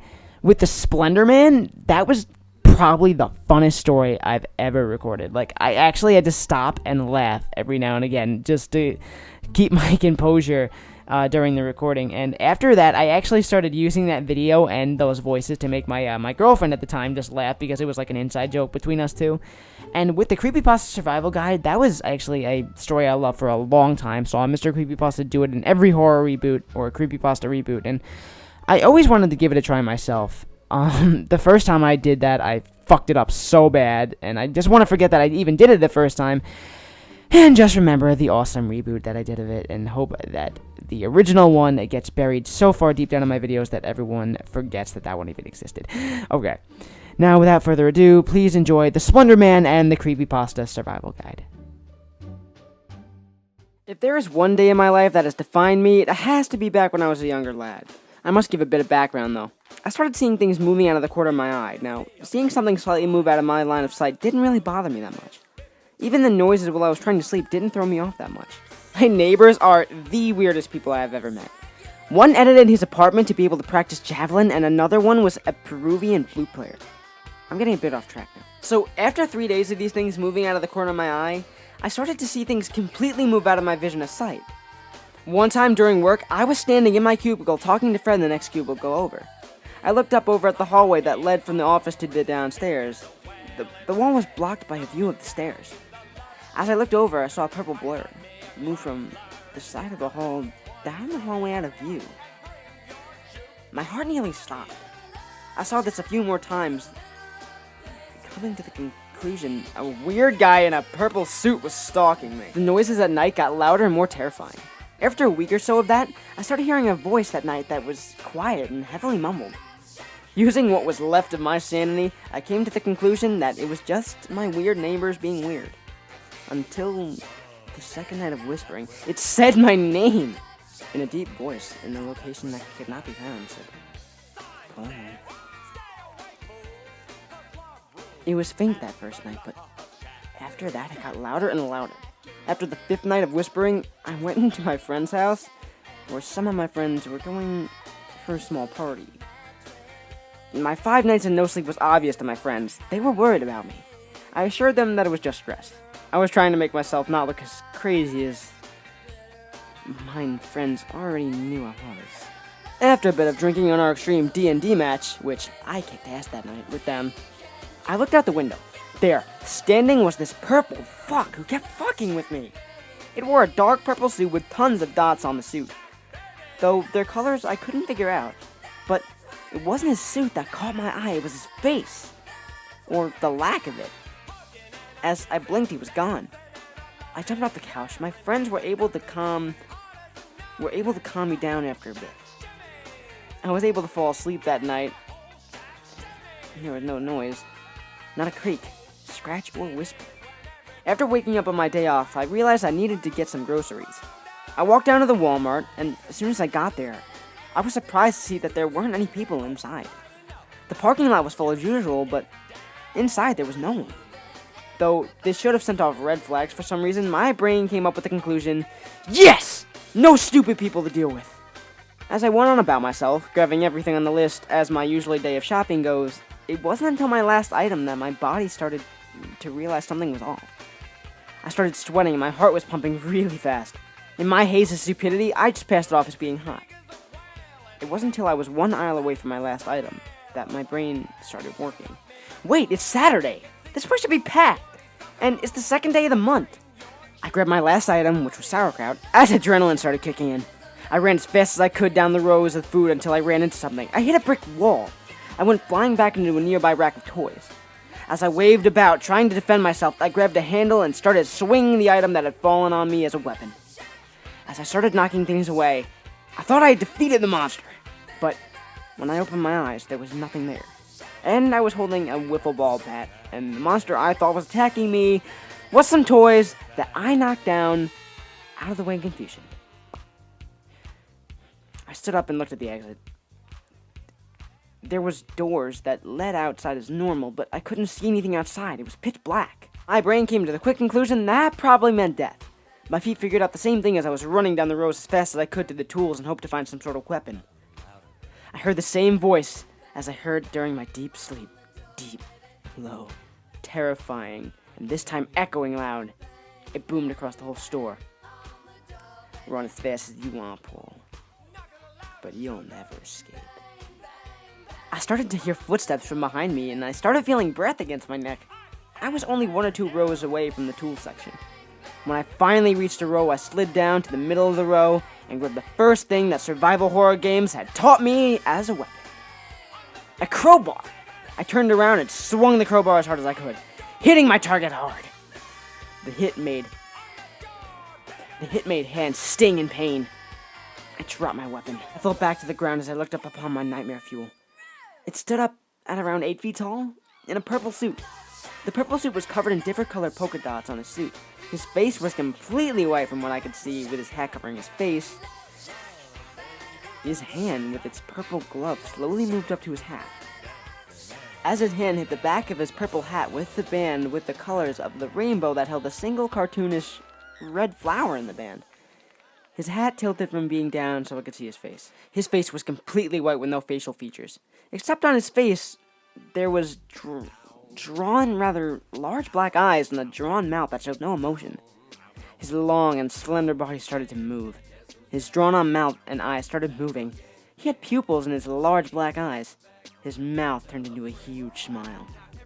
He looked down at me, frozen in fear from the thing that was, well, splendor. He then said in a rather high-pitched voice, "Oh yeah." He then cleared his voice while holding up one of his long, slender fingers. After he finished, he said in a louder voice, "Hello, I'm the Splendor Man." His voice echoed about the store. Then the Candyman song started playing, except Candyman was changed from Candyman to Splendor Man. The Splendor Man can. It went on for about 3 minutes until it finally stopped. He kept that same happy stare at me the whole time. After the song finished, I was trembling, covered in sweat and fear. I finally, after a minute, said, What is the Splendor Man? He chuckled, grabbed me by the hand, and pulled me up to my feet, looking at me with the same happy expression. Blackness slowly surrounded us. All I could see was his face. His voice dropped low. He said in almost a whisper, "I'm your fears, your worst nightmares, and the darkest corners of the world." He then looked down at his hand. In his hand, he was holding a 4x4 card. He then muttered to himself, "Pause for dramatic effect." Swinging his arms up, knocking me to the floor, he yelled in a high-pitched voice. His voice echoed about the store. Again! The Splinter Man song started playing again. Suddenly, I got a rush of courage. I stood up and I yelled, "Stop!" What, the music? Yes, Splinter Man, the music. Are you not finding this funny? Not really. He suddenly had a sad face. Then he threw a taco at me, and it hit me. I stumbled back, and I said, What the fuck? Splinter Man was laughing his ass off. He then put his ass back on, and I whipped away the taco. I said, "Why the hell did you do that?" Because it was random. And as any 7th grade girl will tell you, that is the height of comedy. XD. He literally made that face. Not kidding. He finished his sentence with a twirl, and then started eating a flying pancake hat. Just because some teenage girls find it funny doesn't actually make it funny. He dropped his flying pancake cat thing out of his hands and mouth. Then his face turned into one of these fucking things. D commercial at. A sad face. He then slapped me. My weak and fragile body fell to the floor. He burst out laughing. I got up and brushed myself off. After a minute or so, he stopped laughing, looked down at me, and made a look of disapproval. You don't like slapstick either? What is wrong with you? Nothing, but that's besides the point. Where am I, and what's a Splendor Man? Well, I'm the Splendor Man. I'm a sort of demon thing that does this bidding of the devil. Maybe you have heard about my more popular brother, Slender Man? Oh yeah, that shitty game that no one would stop talking about for about a month, and then everyone forgot about it. Finally, someone who agrees that Slender Man was a poo-poo game. Why did you say poo? You know I don't care. But where am I? Purgatory! In confusion, I said, what Walmart is purgatory? That doesn't make much sense. Oh, but poorly it does. How? Well, it's evil. Yeah, let's go with that. What's so evil about it? Gosh darn it, Paulie. Can't you just enjoy the randomness? Walmart is purgatory. That's comedy gold. Oh, I could see some good witty humor in that, but there's no good writer who could exploit that. Oh, Paulie, you must like breaking the fourth wall. Oh, no, it's just observation. Then a loud, booming voice echoed. Did someone mention breaking the fourth wall? I fell back to the ground, starting to find it quite comfortable and easier to cower on. I then yelled in fear, "Who is that?" You're dumb. That's the writer of this fair story. You ask too many questions and stutter too much. The writer then followed up with, Yes, I wrote him after all my fears of gay Slenderman and my social anxieties. Slenderman replied. I am not gay, you donkey turd. As the Slenderman fought with the author, I spaced out in his own little world. I thought about the situation. Why? Why was I here? Did I do something to upset God? Maybe not believing in him, but that wouldn't upset him enough to stick me with an annoying gay Slenderman, would he? I was awoken from my mind nap when the Slenderman picked me up by the throat. He mumbled. Let's get this over with. I choked out. What? Like I said, Paulie, you ask too many questions. Now in her sadder voice. Splenderman carried me all the way out to the exit and then dropped me on the comfortable floor. Paulie, you are dreader than a metaphor that the author is too lazy to make. I completely shocked and shuddered. No. Sorry, Paul, but you got hit by a bus on your way to Walmart. Ha! You become a statistic. But I can't be dead. Yes, you can, you idiot. Apparently you were so low on the totem pole that I had to do the job instead of either of my brothers. He then motioned for me to have some of his flying pancake cat. But I can't do a thing, Paulie. Splinterman then slapped me. I can't, Paul. The booming voice returned.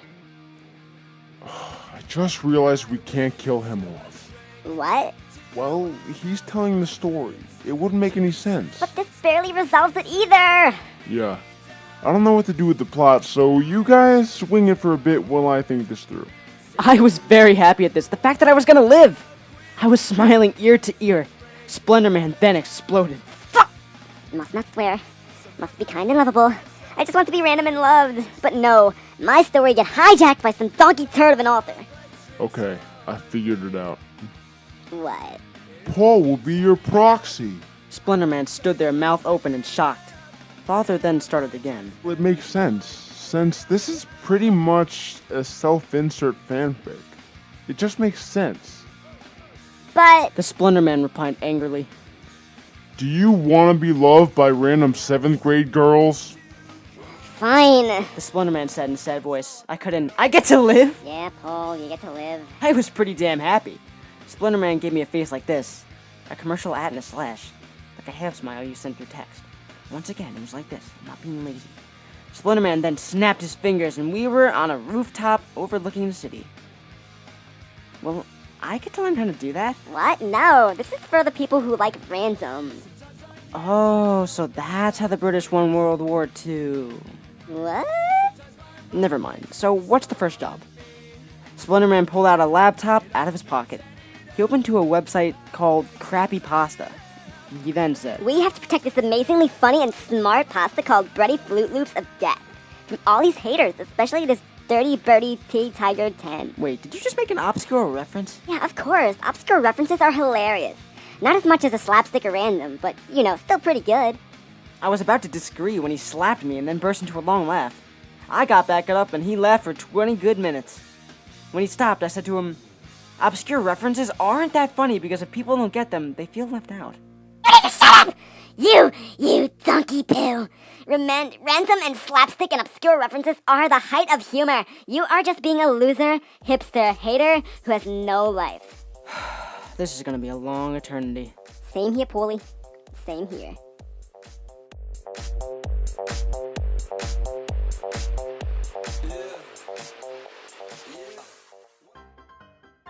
We've all been there. You've just gone to a certain place on a certain time on a certain date, done a special thing, and the thing you suspected would happen has just fucking happened. Not to mention the fact that you've just seen whatever the fuck it is that lives in your mirror, been told in detail how you're going to die, and the highly demonic and invincible thing you summoned is heading towards you. Also, your family are all dead, your friends are all missing, and you're being framed by someone with access to your bedroom. What the fuck do you do now, sweet protagonist? Well, you've come to the right place to find out. These are simple rules one must follow in order to firstly, not become the victim of creepypasta, and furthermore, to come out kicking if the worst does happen. With the help of this guide, you too can become a merely catatonic, traumatized wreck as opposed to the guy currently being worn as a coat by some dude who roams a lot. Just keep these simple rules in mind. Number 1, mirrors and darkness don't mix. Number 2, actually mirrors are a general no in the creepypasta world. There is nothing more sinister. Number 3, there is 0 chance of survival if you look at the thing that no one else can see or answer its question incorrectly. Number 4, if you are alone at night in a creepy mental institution, take some time to consider what the fuck you're doing there, and if it's appropriate to do so, leave. Number 5, avoid going to places where everyone else who went there never came back or died inexplicably. Number 6, if someone stops your vehicle at night and has to come with you, it would probably be in your best interest to politely decline. Number 7, killing is the last method of survival. Use it sparingly, but without fear. Number 8, who is phone? Is always a good thing to ponder. Also, who the hell answers a phone while having sex with a dead person's sexy daughter? A creepy rapist, that's who. Number 9, get a simple .38 revolver and load it with 2 silver bullets. If you really feel there's no chance to come out alive of the situation, take one shot at whatever's threatening you, and if that doesn't work, you still have one last shot to become a hero with. Number 10, Area 51 is simply too well guarded to let you get in, or to let any alien out. Number 11, when going to a hotel, try to steer clear of unauthorized areas. If you couldn't resist but saw a red thing, take some time to consider the price range and hotel standard on your next visit. Have you ever stayed at a haunted Hilton? Number 12, when booking your hotel stay, TripAdvisor can be an invaluable tool in deeming whether your choice is the scene of a multiple murder, full of dead people, or built in the mouth of hell. Local newspapers can also be helpful. Number 13, invoking demons, speaking weird languages, and performing rituals of any kind is considered dangerous. Refrain from doing that, especially around abandoned warehouses, churches, psychiatric institutions, the woods, and your house in front of a mirror at night. Number 14, when going to a new area, environmental understanding is key to survival. Ask around for cursed places, legends, dangers, and other details. Listen to the local people's advice, and don't be afraid to ask if you're unsure which attacks or disappearances are paranormal and which aren't. Number 15, always have a Bible next to your bed. Provides average reading material, proof of beliefs, and a really heavy and effective object to throw at enemies. Number 16, don't count on holy water. Get a sturdy vial of sulfuric acid and let a priest consecrate it. Number 17, Japanese priests cleanse rooms by waving katana swords around. The ritual is 100% effective on corporeal forms. Number 18, if you find 666 messages on your phone, mailbox, email, etc., consider changing said service provider. Also, don't bother listening or reading those messages. It's spam. Extra-dimensional, probably, but spam nonetheless.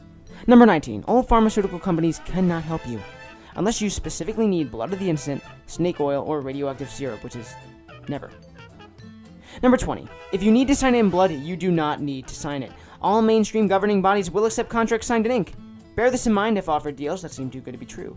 Number 21, lighthouses are dangerous. Avoid them at all costs. If you work at a lighthouse, consider a career in insurance sales or veterinary care. Have you ever read Three Skeleton Key? Number 22, there is simply no reason to listen to music that causes suicidal tendencies. Number 23, or to watch films that have had strange, disastrous consequences. Number 24, if you like to plan ahead and have some money, buy your auntie and uncle a house in Bel Air. Nothing can harm you there, no matter how scared your mother is. Number 25, secret, secluded, untouched places and old buildings are left untouched for a reason. Pioneers never say die, but in fact they do have an unusually high mortality rate. Number 26, before you start swimming in the ice-cold waters of a murky lake at the center of a dark forest at midnight, ask yourself, do you really want to travel to an ancient and terrifying city? If the answer is no, then stay at home instead and watch whatever quality programming is available on Cinemax. Which means boobs. Number 27. On your 33rd birthday, try celebrating in a well-lit house with the company of others. Number 28. Refrain from using the one true name for anything. There's probably a reason people gave it a nick. Number 29.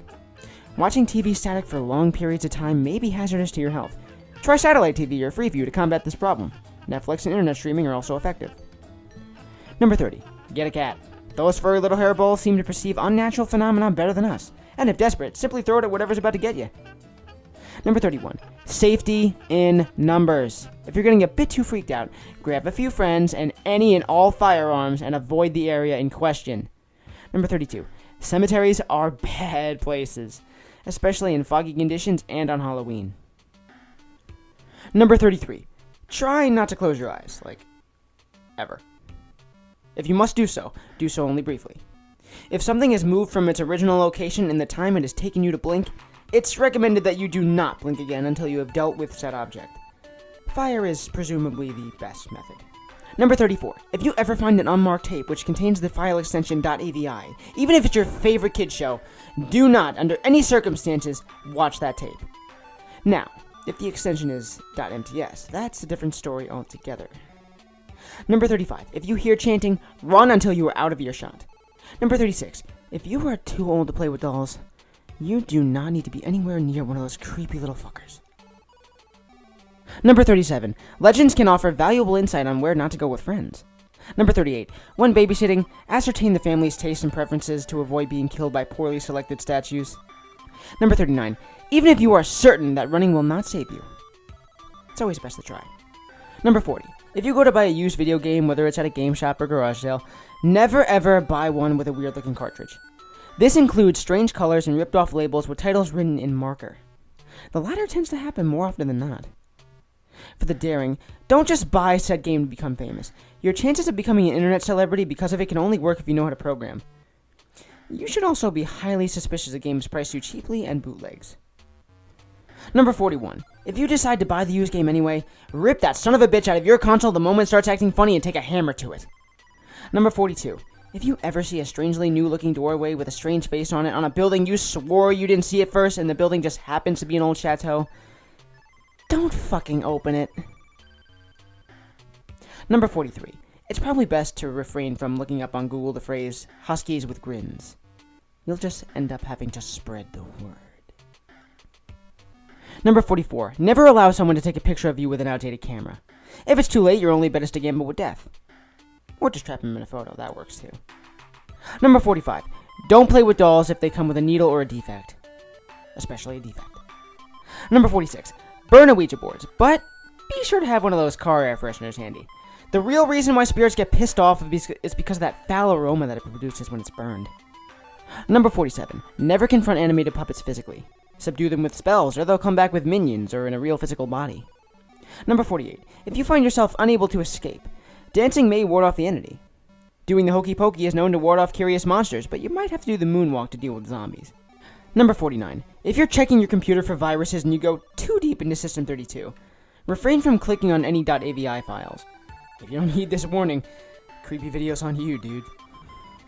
Number 50. If you see old tapes containing the words happy or appy, pretend you never saw them, just go on with your life. It'll end up just invoking some whacked out, coked up director of an old children's show and you'll have to wind up pulling some thanks for the ride shit to kill him. Number 51. If you buy a used camcorder and find the previous owner left their tapes inside, refrain from watching that tape no matter how tempting it may be.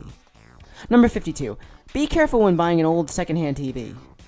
Number 53. If you see a guy with an incredibly large smile and black white eyes, extricate yourself from the premises post-haste. Number 54. Don't go to a friend's house to bake cupcakes if they have random spurts of insanity.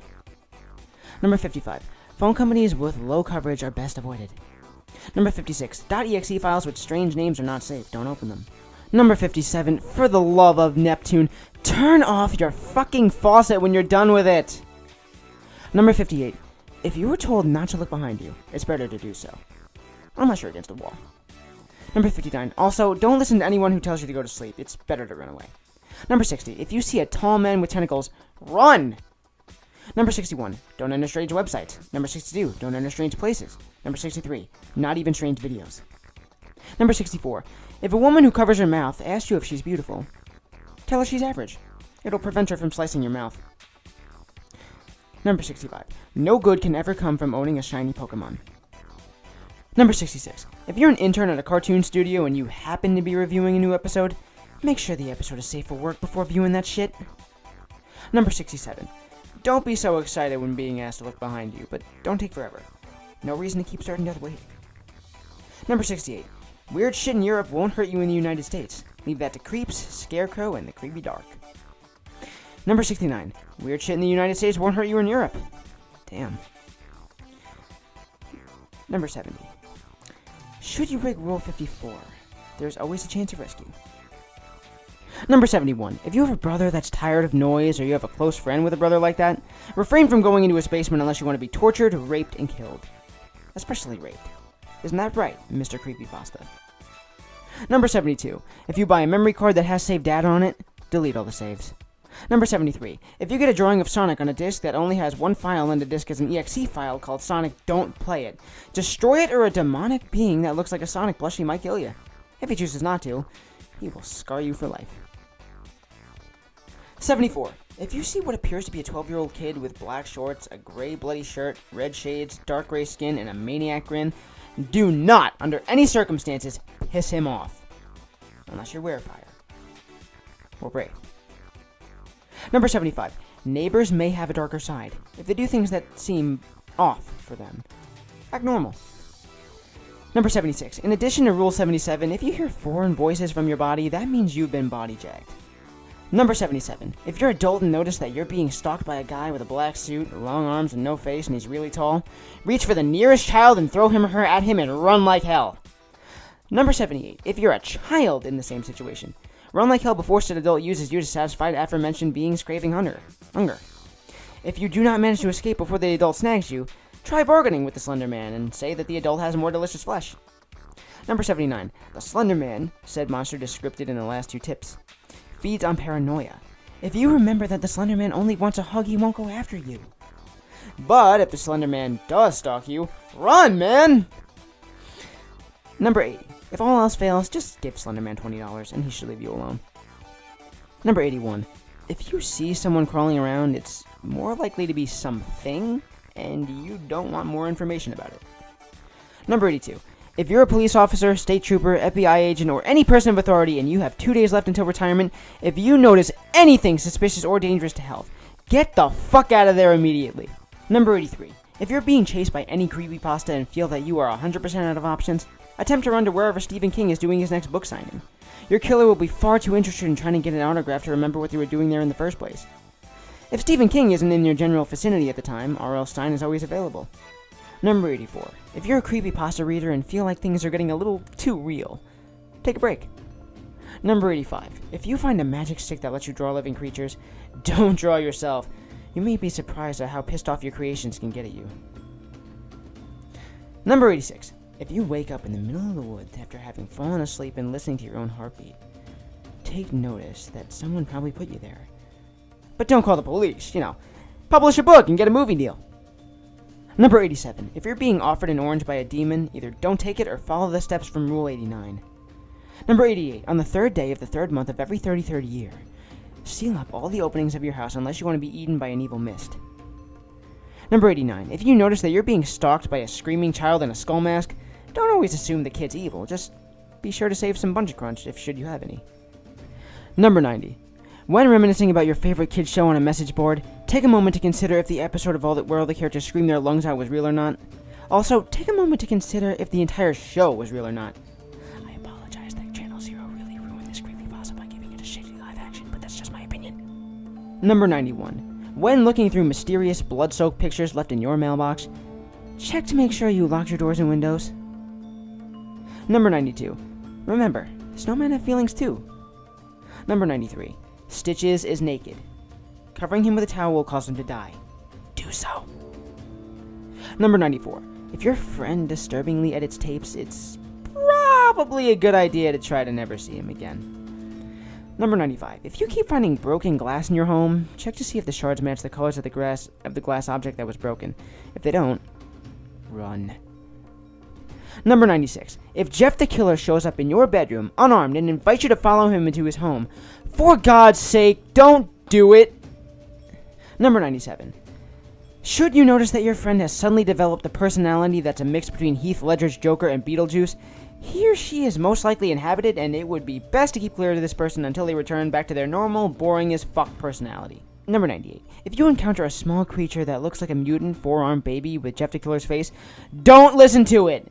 Not even if it offers you gold. Number 99. If you're still using Windows XP and you use it every day with the internet, sticking with it is a pretty stupid decision. End of support means more doors opening for viruses and more doors opening for crazy shit. Number 100. Stay far, far away from abandoned amusement parks. Number 101. If your son starts talking about some doll from any game, do not play the fucking game. Take the gaming system and play baseball with it. Number 102. If you do play the game and later hear any tapping in any place of your home, yell at your child to lock their door and jump from a window. It's wise to then light the house on fire and then jump from a window with your spouse. Number 103. Be an atheist or convert to any religion that isn't monotheism. So when a monster says, "I am God," or an insane man says, "God has abandoned us," you'll chuckle since it's just an overused cliche instead of getting scared by your broken faith. Church always fails to save you from creepypasta, and the Bible is only as good as any other heavy object to throw, so there's no real benefit anyway. Number 104. Always think twice before doing something stupid or doing something you might regret. Number 105. If you come across a pro wrestling DVD you haven't heard of, it's likely it was never released for a reason. Number 106. If you're browsing the internet and a colorful pop-up that says, "You win," "You lose," or "You die" appears, for God's sake, don't click on it. Number 107. If a magic 8 ball gives you anything other than yes, no, or maybe, destroy it. Number 108. Do not go to any halfway house or mental institution that you can get yourself into, in any city or in any country, unless your name happens to be Legion. Number 109. If you do end up in a halfway house or mental institution that you can get yourself into, do not talk to the receptionist at the front desk. Read a magazine, pamphlet, or any source of reading material on one of the tables in the waiting area, unless your name is Legion. Number 110. If you do talk to said receptionist at the front desk at the halfway house or mental institution, do not ask for anyone whose name starts with the holder of, unless your name is Legion. Number 111. Do not collect all 538 objects. There is a reason why they will never come together, unless your name is Legion. Number 112. If you find a bag with dozens of tapes inside of it, don't fucking open it. Just leave it alone. It might be some kid you punched in the face a while ago and now is out to kill everyone. Number 113. There are just some parts of YouTube you shouldn't be in. Number 114. Don't kill anyone because you made a page on a website and then an admin or someone deleted it. Just don't. You should probably go read a book or something. Number 115. If you buy wireless headphones off the internet, rip those bitches off your head as soon as you hear static and/or voices. Number 116. If you attempt to bypass a level in an extremely hard type B game, you might find yourself trying to kidnap children while wearing a chef hat. Number 117. In addition to Rule 117, there was probably a reason why the level was so damn hard. Number 118. If you go camping in the woods and find a cabin, you probably should leave it alone. You've watched the movies. Number 119. Everyone's scared of something. If you're not scared of anything, well then, you're a liar. Rule number 120. When playing Minecraft, for the love of God, don't set the render distance to tiny. Number 121. If you do set your render distance to tiny, and you can see a mob that looks like Steve in the distance, set the render distance to full. Number 122. If said mob is still sighted, delete the game. Number 123. If said mob, known as Herobrine, is in every game, just delete Minecraft. Number 124. If you're in your bedroom at night, and you wake to see a feeble-looking gray humanoid at the end of your bed, do not hesitate in throwing your covers over it and punching it to death. Hey, and maybe put that Bible to good use that was mentioned earlier. Number 125. If previously mentioned creature escapes one's grasp, it will stalk and maul you, so if sighted again, run, man! Number 126. Monsters still bleed. If forced to fight one, don't think all hope is lost. Number 127. Better safe than sorry. If you do kill whatever it is that attacked you, don't think that you're safe yet. Shoot and stab every fucking organ you can find and sever off every limb. Burning the corpse and/or putting it through a meat grinder would help too. You do not want that motherfucker coming back up. Number 128. If a banshee is screaming the living shit out of you, then that's the only sign that you're gonna die a slow, painful death. Number 129. If you have a Yu-Gi-Oh card or a Pokemon card that is a very ominous force, that can either create like death or a magic that you never imagined, either burn the card or cut it to pieces with scissors. Abandoning it, for example, like taking it to the trash, will simply make you its next victim. Number 130. Demonic or spiritual forces can enter any object or person with ease and can be kept out of the object by letting a priest or group of priests do an exorcism as long as you or any members of your family aren't the cause of it. Number 131. Seek a fortune teller if you happen to have a spiritual experience that would affect your future. Number 132. Rap Rat is not a song artist. In fact, just stay out of anything that concerns him. Number 133. Slenderman does not always kill out of hunger or boredom. If he's stalking you, just ask yourself if your death would benefit humanity. Because, I mean, if it will, then just fuck it. Throw in the towel, because he's coming. Don't believe me? Go ask all those Nazi soldiers found impaled on trees. Number 134. Hide and seek is an evil game. Number 135. Before you consider those horrible figments of your deranged imagination your friends, take a good look at their face. If they have yellow eyes or are impossibly deformed, take as many pills as your local psychiatrist is willing to give. Number 136. If you suspect that an immortal armless monster wants to put a foot through your stomach, run! Number 137. If your walls bleed phrases that make no sense, try reading them backwards. Number 138. If your walls start bleeding in the first place, it's best to burn the house down. Number 139. If that one wall is miraculously unburned, run! Number 140. Get in shape. The only thing that you can do to evade the majority of creepypastas is to run! Number 141. If you're a paraplegic, make like Happy Wheels and fashion some rockets. Number 142. If any kind of man or beast appears in your room in the middle of the night, then it's best to stab it, and stab it! Number 143. If you have no other weapons, put that Bible I told you to keep next to your bed to good use. Number 144. The creepypastas that become famous can't be forced, they just happen. If you're deliberately putting yourself in danger against powerful, extremely bloodthirsty beings so that you can write about a non-profit story to put up on a wiki page, I think it may be time for you to accept that you are a complete fucking asshat. Follow these simple rules and little or massive harm may befall you. Either way, the important thing is to make sure your tale is told, copied, and pasted repeatedly. Forever yours, Management.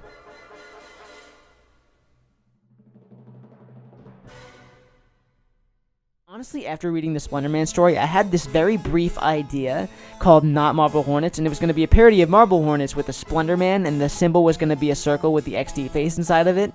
And honestly, I wanted to get so many people in on it. I even tried to contact Fact to make sure I can get their blessing on a parody, but for some reason I just never went through with it because I realized that Marble Hornets is awesome and should not be fucking touched even in a parody, so... Luckily, I played it smart, it didn't do anything, but I always thought it would be a funny idea to put the Slender Man in something. Alright, so we've come down to our final video of the night. The story I'm about to show you is the strangest security tape I've ever seen. That story will always be my #1 favorite creepypasta in the world. Go to Sleep introduced me to creepypasta, but this story is what made me love it. I was a kid sitting on the swing when I found it. It was the first Mr. Creepypasta video I ever heard, and I knew one day that I had to do it myself. So, please enjoy this story, and stay tuned for my conclusion after the video. I work at a gas station in rural Pennsylvania. It's a boring job, but it's pretty easy, and the pay's alright. A few weeks ago, this new guy started. I'll call him Jeremy. Jeremy's weird. He's about 25 or 26, and he hardly speaks, but he's got the creepiest laugh I've ever heard. My boss and I have both noticed this, but, it's never been a problem, so there's not much we could do about it. Customers have never complained about him, and he's always done his job fairly well. Well, up until a few weeks ago, anyway. That's when things started to go missing. Employee theft can be a problem at any business that sells consumer goods, and there's only one person working at a time at this gas station. It's a pretty small place. About 2 weeks ago, my boss started noticing that we were short on motor oil. At first, it was a few containers at a time, then entire shelves and boxes from the back room. Pretty soon, shipments would be gone the next day after we got them.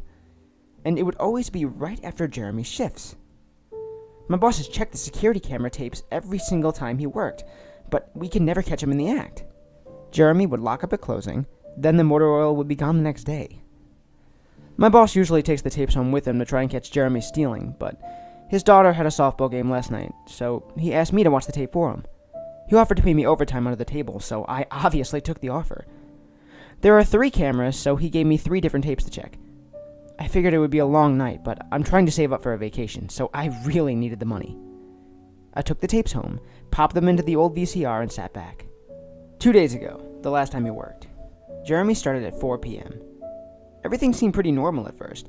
He counted up his drawer, switched off with the girl who was working before him, and waited for a customer. The first person who came in was Miss Templeton. The timestamp on the video read 4:03.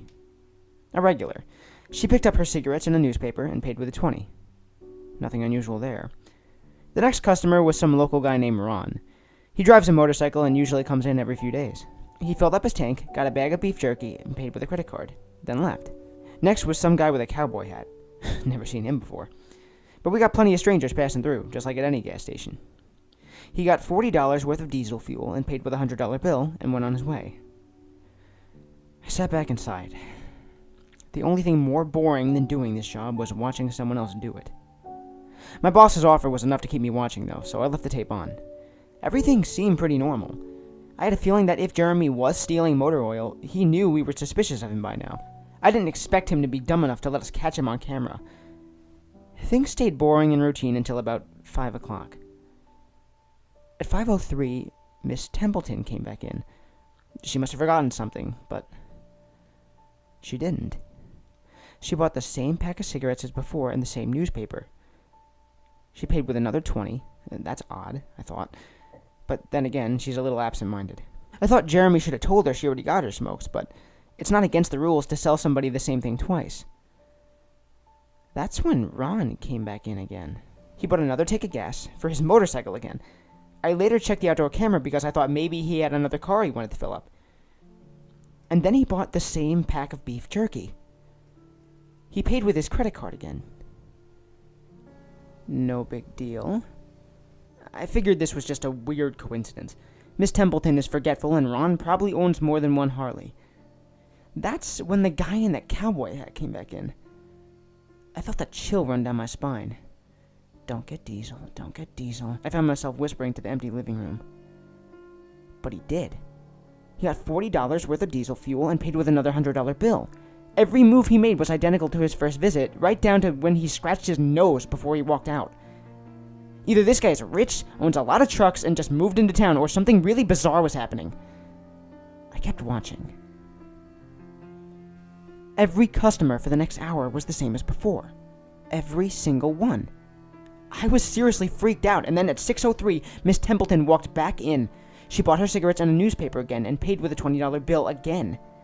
I thought I was going to lose it. I only watched another half hour before I started fast-forwarding through the rest. It was all the same. Every customer would come in at the exact same times, exactly 1 hour apart.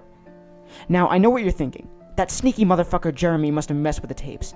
He ran a loop of his first hour of business over and over, but that wasn't the case. There are windows around the cash register area that the camera covers, and I watched the sunlight fade as time ran on. Jeremy's routine didn't loop over. He swept, mopped, restocked, and did all his duties exactly how you would expect, but the same customers kept coming in. I was panicking at this point. Something was seriously wrong with what I was seeing, and I had no explanation for it. I skipped ahead to when he locked up and walked out to his car. He hadn't stolen anything, but I kept watching just to make sure. I fast-forwarded one last time to about midnight. At exactly 12:03 out of nowhere, Jeremy's face pops up on camera. I don't mean he moved his head into view. I mean that 1 second the store was empty, the next second his face was all I could see. He wasn't looking at the camera. He was looking at me. I was sure of it. I screamed and fumbled for the remote. By the time I grabbed it, he was gone just as soon as he had left. One frame he was there, the next he wasn't. My hands were shaking like crazy, but I popped in another tape. The other indoor camera shows the back area by the cash register, and I would be able to see how he put his face up in the camera like that. I skipped ahead to 12:03, but there was nothing. I would have been able to see him standing on a chair or something on this tape, but he wasn't there. I didn't see him enter the store at all after he left. It's like he really wasn't there. He doesn't know the security code, and no alarms were triggered that night after he locked up. What I did see, however, was that at 12:03 the motor oil just vanished off the shelf. All of it. Same as Jeremy's face. 1 second it was there, and the next it wasn't. I turned that tape off and went to bed, but I didn't get a wink of sleep. My body is exhausted right now, but my mind is racing. That tape was undoubtedly the creepiest, most disturbing thing I've seen in my life. I work in a few hours. My boss asked me to bring in the tapes and let him know what I found, but really, what the hell am I gonna say? Jeremy works the night shift tonight directly after me, and the plan is for my boss to come in just before I leave to confront him with me, as I'm supposed to be the one who caught him stealing. I have no idea what I'm gonna do. I suppose I'll have to show my boss the tapes, but I don't want to watch them with him. I never want to see anything like that again. I can't get the image of Jeremy smiling directly into the camera out of my mind. It was the creepiest look I've ever seen on another human being's face. Anyway, I'm going to try to get some last-minute sleep before I have to go in and deal with this. I'll let you guys know what happens. Update, 2:49 p.m. Updating from my phone. Apologies in advance for errors. My boss just finished watching the last of the tapes. I told him what to expect, but you really can't prepare someone for something like that. He's scared shitless. I still am too. And Jeremy is due to come in at 4. We've got a little over an hour to get our shit together, but neither of us knows what to say to him. Is he just a fucked up guy who likes to steal motor oil and scare the shit out of people? Or is he something else? I don't know if this is crazy, but does anyone think it could have anything to do with the time loop? My boss said he never noticed anything like that in the other tapes, but the way he popped into view made me think he knew I'd be watching. It's like he wanted me to see what he could do, like he was showing off or something. The way he smiled into the camera was like a kid showing you a sandcastle they just built or something. I don't know. I probably sound crazy. I sure feel the part. I'm going to talk to my boss some more. We have to calm ourselves down and figure out how the hell to handle this. I'll update again tonight, but I have a really bad feeling how this is going to play out. Update, 4:33 p.m. No sign of Jeremy. Tried calling him, but his phone's been disconnected. We're calling the police. Update, 5:33 p.m. No sign of Jeremy. Tried calling him, but his phone's been disconnected. We're calling the police. Update, 6:33 p.m. No sign of Jeremy. Tried calling him, but his phone's been disconnected. We're calling the police. Update, 7:33 p.m. No sign of Jeremy. Tried calling him, but his phone's been disconnected. We're calling the police. Update, 8:33 p.m. No sign of Jeremy. Tried calling him, but his phone's been disconnected. We're calling the police. Update, 10:58 p.m. Holy shit, holy shit, holy shit, holy shit. I just got home and saw my previous updates. Things make less sense now than ever. Here's what I can tell you. I went to work, Jeremy never showed up, and my boss and I decided to call the police, as you're well aware. When I picked up the phone to call, though, the sun went out. I shit you not, that's what I thought happened. Apparently, I blacked out for exactly 5 hours, because when I looked back at the clock, it was 9:33. I think I got stuck in Jeremy's time loop, and then I snapped out of it at the exact point I blacked out, if that makes sense. But that's when things got really weird.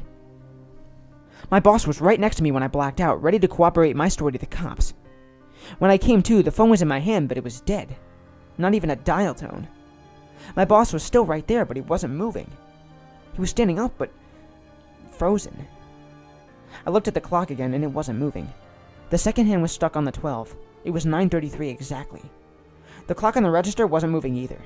My phone was frozen. There was even a customer at the register waiting for my boss to get him cigarettes. I'm betting this would have been his 5th pack of the day.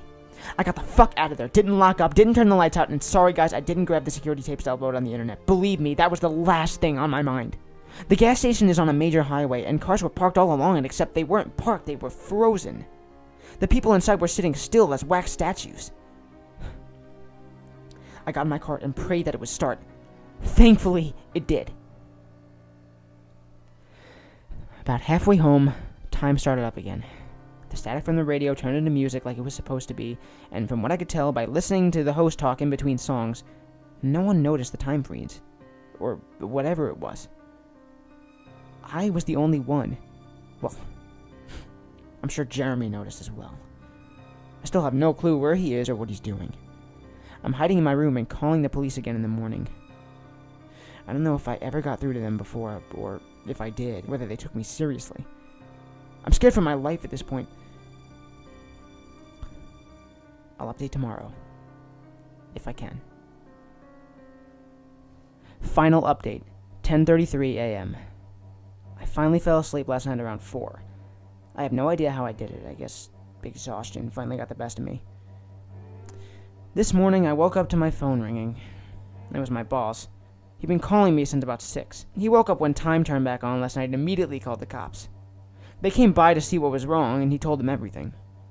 The police around here are small guys. They were more concerned about the missing motor oil than anything, but my boss figured he would take it as long as he had their attention. They decided to go looking for Jeremy. We kept all our employees' applications on file, and since Jeremy just started working here, he was easy to find. They checked his address on it and headed to his house. You're not going to believe what they found. The address Jeremy listed on his application was an empty lot. Or at least, now it is. There used to be a house there, but it burned down in 1993. Being a small town, almost everyone remembers that fire. A family of 4 used to live there way back when. Rumor has it that they had an estranged son that they never really talked about, but I can't say for sure if that's true. What I can say is that after an insurance investigation, the fire was ruled an arson. The entire house was soaked in oil and torched with a Molotov cocktail. The entire family was sleeping when it happened. None of them survived. They never caught the guy who did it. Rumor has it that when they tried to contact the estranged son, no one could find him. Anyway, my boss called and told me this, and I freaked out. Then he asked me to come to the gas station. "What are you, crazy?" I said, but he assured me that the cops were there with him. Then he dropped the bomb. The FBI were also in town, and they were going to talk to me one way or another, so I might as well come in. It was about 7:15, and I wanted to go back to bed, but I figured I wouldn't be able to sleep much more anyway, so I went down. 4 men in suits greeted me and told me to have a seat. We went over everything 2 or 3 times until they got all the details down. I told them about Jeremy, the security tape last night at work, everything. Finally, after I finished, one of the agents said, "Oh Christ, we've got another one on our hands." Then they made me sign a bunch of papers saying that I wouldn't tell anyone about what happened, so I can't say much more. I might be breaking the law just by posting this. So now I'm home, and I'm not sure what to do with myself. That agent's words, when I told him the story, are going to haunt me for the rest of my life. Anyway, I gotta go. I have some errands to run today, and then I have to go into work and pick up some tapes. My boss thinks this new guy Jeremy is stealing motor oil, and I have to watch the security footage to see if I can catch him doing it. I have better things to do, but my boss is paying me overtime under the table, and I'm trying to save up for a vacation so I could really use the money. It should be pretty simple.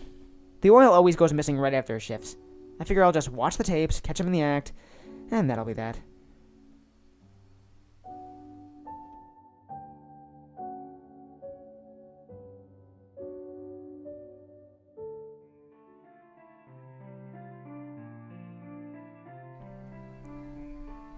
Wow. You're still here. Still watching this video. You actually made it to the end. That actually makes me very happy. Thank you guys so much for taking this amazing walk down memory lane with me.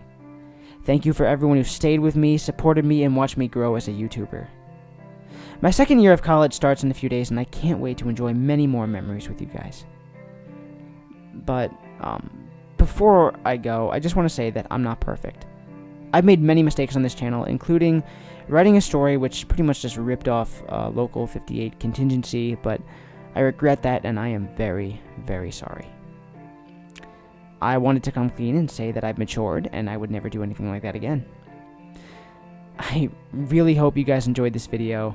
I'm the Shadow of Innocence, and I will see you guys next week. I wish I could have shown you more videos, but if I had to mention 2 more you guys should check out, look at my videos, Fallout 3 Number Station, and the Russian Sleep Experiment.